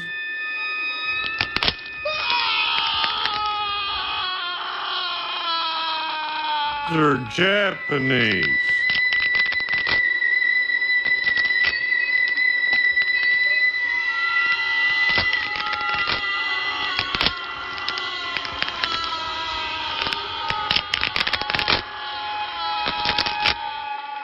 Do you know Peggy's voice? Or not Peggy, forget, because the King of the Hill wasn't my favorite, so I don't know. Leanne's voice was the chick that died. Oh, God, what was her name? Bridget something? I didn't know that. The chick from Clueless, that was like the new girl that moved in. The chick from 8 Mile, who was like Eminem's love interest. Bridget something? Fuck, I can't remember her name. But that was who did the voice. I ended up seeing a little documentary about her doing the voice for Leanne. I was like, oh shit, I didn't even know that was her.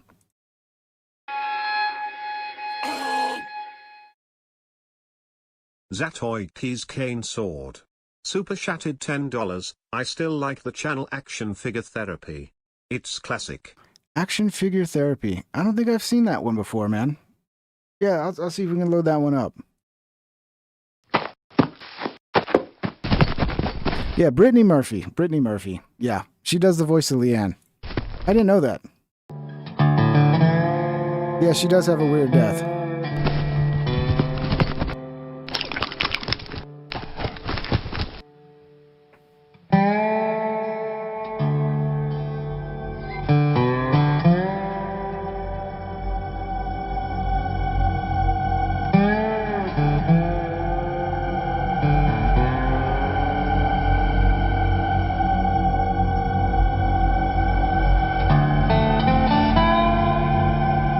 Yeah, what's weird, CWG, is that her husband then died of the same thing like 6 months later, right? So a lot of conspiracies around that. Like, was there some sort of mold in the house? Because, like, it's just so odd that she dies of pneumonia and then 6 months later, her husband dies of pneumonia in the same house. So it's just a lot of weird things around it.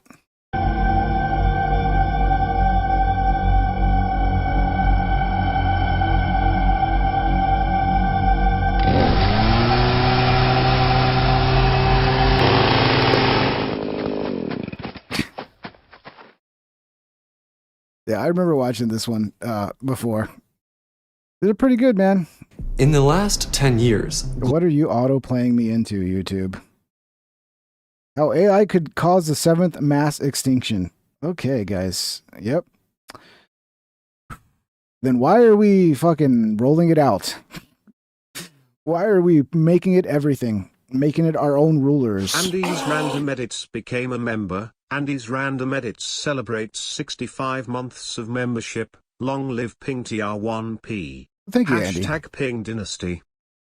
Thank you, Andy. Andy, I think you're the longest member at this point. You've been, I remember Andy was my first member, and it's very much appreciated, brother. Thank you for your support, and thank you for the help moderating and sharing links and stuff, brother. It's much appreciated. All right, what was the ones y'all requested here? Let me see. Mirror, I'm a good guy, man. Okay, let me see what I can find here.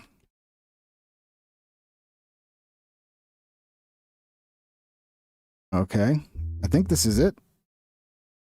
Doesn't got a lot of views. Is this it? Yeah, I think it's somebody who reshared it. All right, let's see. I don't know who the original channel is. I don't know. Let's watch. This was requested. Mirror, I'm a good guy, man. I don't know if I've ever told you. So I had a roommate who was the biggest bitch on the team. I ate like one Triscuit, and then I come home and he puts. Is that Brendan Schaub? Is this a Brendan Schaub piece? Sticky notes all over his entire food. So what I do, I eat all of it and I throw out the rest. I'm ready to throw down, right? I'm like, I'm just gonna fuck this dude up. My phone's ringing like nonstop. I'm like, what the fuck? I answer it. It's his mom. You gotta pay it back. You need to apologize. I went, fuck off. Hung up the phone. Which, you talk to my mom like that, I'm gonna rip your face off. Of course. Which is all I'm trying to do. I'm just trying to fight this. Yeah. I walk in, and I'm like, all right, man, car got broken into because you want to be a bitch. We're going to fight right now. I'm going to fuck you up. He goes, I'm not fighting you. Ace Ventura 2 style, go, loogie right in his face. We're face to face. Wow. He does nothing still. Wow. I grabbed him and threw him through our glass door, shattered our glass door out the back.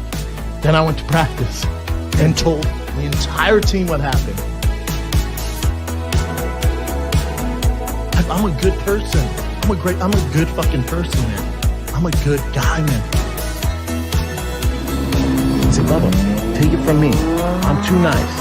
I get taken advantage of all the time. All the time. You know this. All the time. I'm so nice. I stood back to groceries, and there's a kid with Down syndrome who was bagging them too. I hated my life and my job there, so I'd grab all the new magazines and candy and donuts, just sit in the bathroom, crumple up the magazines, and then I'd put the magazines back. And the problem with this video, it's a good concept, a good idea. Again, the music's too loud. The music's great. It's a great pairing, but it's over. You got to bring it down. You got to bring it down. Maybe even fuck with it a little more to like make it like maybe just a little more in the left channel and the audio more in the right channel. Like it's you can barely. I mean, Brendan, I am a bit myself, a bit of a goobly gob when it comes to talking, a mush mouth, and Brendan is a mush mouth, and he's the worst person to like overdo the music on top of him talking, because it's like I can barely understand what he's saying. But that's just me. Maybe you guys don't see it the same way. Finally got a meeting, and they were like, hey, whoever the fuck is doing the mags and everything, you know, this is a problem. It's someone inside. It's an inside job doing this. And I thought the easy victim would be the kid with Down syndrome. Oh, no. I think it's Jerry. Oh my God. What is poppin' thickies? What's one thing everyone hates? It's just like a compilation of Brandon Schaub being an asshole to people around the world. Bullies. You said that my career was going to be over, that you were going to expose me to Rogan and all these people, and that I should get a lawyer. Brandon he's got no right to remove this content. It's not. I mean, if you're going this loud with the music, it needs to be a montage situation. Or like a build up, like this is the volume the music needs to arrive at once you arrive at the conclusion, which is, you know, maybe an action scene or something. It's like it's too much for just talking, dude. It would work if it was just way lower. There's an absolutely awful comedian named Brendan Schaub who is currently suing a small YouTuber over jokes they made about him. My video on Schaub's Gringo Poppy special received a content ID claim just 2 days. He's abusing the YouTube DMCA copyright system to take down videos that are making fun of him. I'm not kidding you. I am being sued by Brendan Schaub. But if you go personal, and I see you in the street, well, there's going to be repercussions. It was at a level 10 of rage. The music gets a little too much. Yeah, the music gets too much. There's also like if you're going to go 3 minutes and with the same song and you're not going to have any juxtaposition, you know, you're not going to have any changing at all, and it's just the same music for 7 minutes. It's too much. It's too much. It's a good idea. Need a little better execution. It was Brian Callen. I'm a good fucking person, man. It's pretty good though. Where he's a soldier, had a canine. Throw me one long nipple, one short nipple. A long email saying, I will never, I've always loved your work. I had to stop and punch my car's window because my dog died on my chest because it was my service dog, I guess in the military. And you played that, and you guys were actually making light of it. But I'm sorry, if that caused you to turn off the show, we don't need you. This isn't the show for you. You're finally going after anyone who harasses you online, including comics. But you have spent $500,000. You can't even hear what she's saying. Can y'all hear what she's saying? This is one of those videos where like everybody that hates Schaub, Brendan Schaub, they're just gonna love this video because it's shitting on Schaub. But this is yeah. Needed to put more time into the fucking audio design. All right, I gave it 3 minutes. Let's move on. What was the next one? This is a good suggestion. It's a good video. Just needs better execution. Sorry, I can't help but be a critic sometimes. Check out Solid JJ Fantastic Four vs. Malice. Okay, we'll have to save that one for the next one, Brian. Remember to remind me on another episode. What was the last one? There was one more. Oh yeah, Zato. Channel Action Figure Therapy. All right, that's right. I already pulled this one up. This is a real short one. I've never seen this channel, but they're old, so it looks like they're kind of 4.9 million views, 182K subscribers, 14 years ago. Jesus Christ. Let's check it out. I love my job. They said, you want to kill people and not go to jail? I said, fuck yeah, who don't? They said, you afraid of the jungle? I said, I ain't scared of shit. I've been waiting to go to the jungle ever since I saw that Predator movie. I ate a goddamn rattlesnake one time. We was drunk as fuck too, man. Rolled up on him on our four-wheeler. I said, run over that son of a bitch to see what happens. He was all wiggling and shit. Motherfucker tried to bite me. I said, fuck no, snake. Then I beat him in the head with my machete, man. I said, I'm about to eat you with some mayonnaise, you dumbass snake. Goddamn, I love my job. You ever shot a machine gun on peyote? It's fucking badass, man. It's almost as badass as my mustache. Like a mustache with titties. I like that. I like that, man. See how the music didn't overpower. I mean, it was just great. The music was perfect. You know, I love classical music. It's just a reminder of the old days of YouTube when everything was so simple. And it was so simple, but yet beautiful in a way. Let's try another one. Oh, this is a 6-minute one from 14 years ago. Okay, we'll try. We'll give a longer one. We'll see. I gotta subscribe. These guys, whoever they are, they're legends at this point.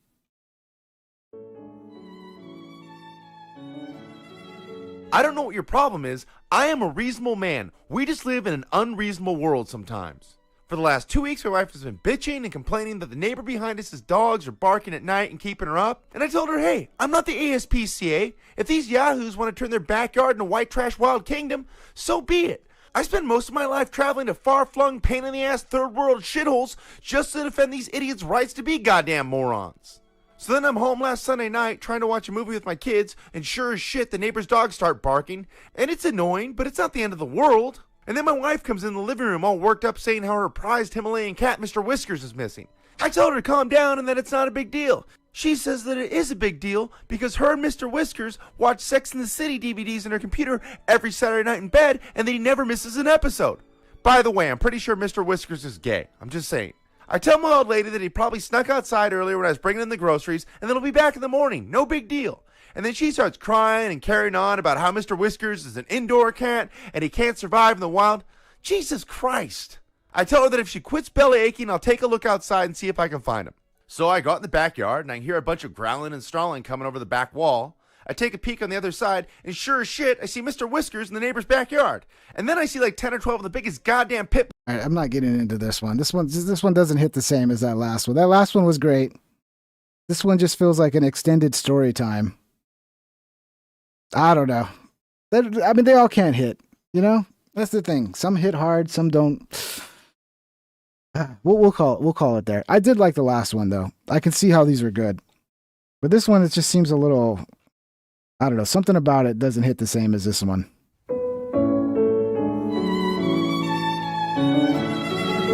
I love my job.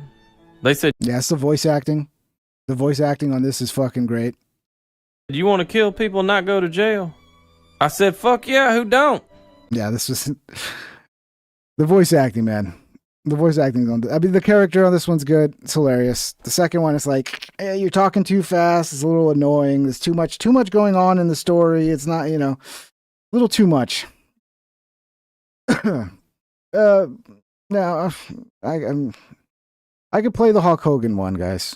Someone said play one of mine before to end it. I'll play the Hulk Hogan one. Yeah, I'll play the uncensored one. I gotta go to Twitter to get the uncensored one. As a shout out to Hulk Hogan, I posted this the other night. As a shout out to Hogan, and I didn't get much hate from it. I got a little bit. I think one guy was like, "Well, you know, was like, how could you be talking shit about Hogan after he just died?" And I'm like, actually, I'm not talking shit. This is in honor of Hogan. So yeah, I'll play this Hogan one, then we'll hit the outro, and we'll be back tomorrow night, guys. Thank you so much. Thank you for everybody for the support, all the new members, all the super chatters. You guys rock. And we'll be back tomorrow at 9. But we'll play this Hulk Hogan supercut I made as a tribute to Hulk. Rest in peace. I was a big, I was at that age in the mid 80s where I was like very young. I was like 4 to 5 years old. And Hulk Hogan was a big deal. He's one of the first larger than life characters I remember as a child that you looked up to and were just in awe of. Hulk Hogan was one of those. And I used to carry his little doll around. And I remember one time on another trip, I was in Illinois, I think, with my dad. I think it might have been outside Chicago or something. I forgot where we were. But, my dad used to go to bars a lot when I was a kid. And he would take me with him because, there's nowhere else for me to go. I got really good at pool, by the way, during that time period. But I remember carrying around this little Hulk Hogan doll everywhere I went. And then we went to this bar where Hulk Hogan supposedly went to one time. And my dad was like Hulk Hogan might be there. And I was like, oh, excited to go.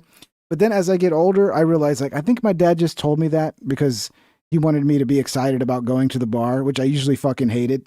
I hated sitting around at the bar with him as he fucking drank, playing pool. I mean, playing pool was like a necessity just to kill the boredom. Anyway, side story, got off track. Hulk Hogan, shout out to him. Rest in peace. I don't know what to say, man. I don't know.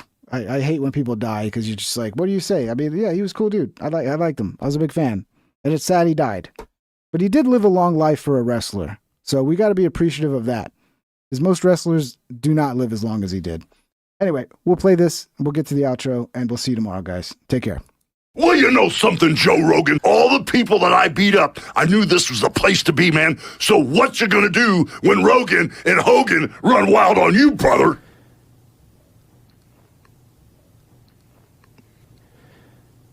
You seem fake. It's so fake. Like, yes, I know they're called action figures, but they're really dolls, guys. We got to stop pretending they're not dolls. And no, mine was an actual fucking, it was like a stuffed animal. It was like a stuffed Hulk Hogan. So it was more like a doll than an action figure. It was like a pillow. It was like a Hulk Hogan pillow, but that was shaped like Hulk Hogan. I can barely remember it. It was so fucking long ago. But I'm sure people that are old enough remember it. Can't be real. It's bad. This is terrible. Brother, what is your deal? You suck. You suck. It's stupid. All of it is fake. Yeah, that's embarrassing. I don't like it. What a an fucking ego. dumbass. Just talking nonsense. He's a weird fucking That- guy. It sucks. Like, what kind of message is that? What the fuck's wrong with you, dude? What's going on with you, man? Shut your mouth. Dickhead. Eat shit. You're ugly. Fucking weirdo. Suck on dicks. Fucking hate you guys, dude. It's weird, right? Just rambling about nonsense. If you don't loosen up on the old man here, I'm gonna make you look really, really bad because you're gonna be in here by yourself. Saucy. No. There's no break. You fucking dipshit. That's it. I'm done. Shut up. I mean, No look one at him. gives a fuck. You fucking idiot. I'm done. Fuck off. Get out of here. If I hit you as hard as I can, it's not gonna be cool. You're not gonna get back up. Woo! Now we're talking. Who cares? Take a walk, bitch. You know what? I should kill you.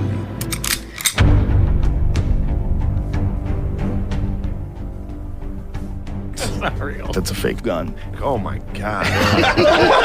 Wow. Fuck off. Holy shit. Ooh. Fucking dead. Maybe we should edit Let's get that. some. Clean the Let's pal a little start bit. over. Here we go. Take care, everybody.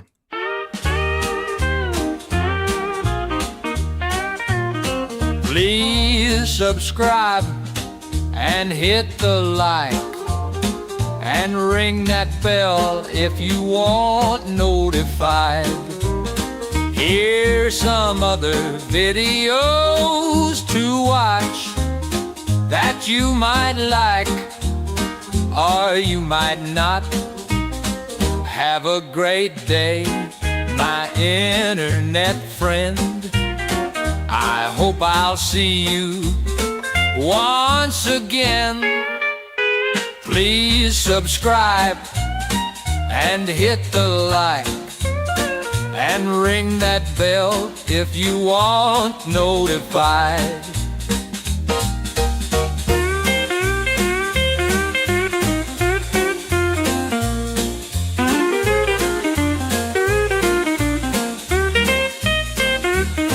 Have a great day, my internet friend. I hope I'll see you once again.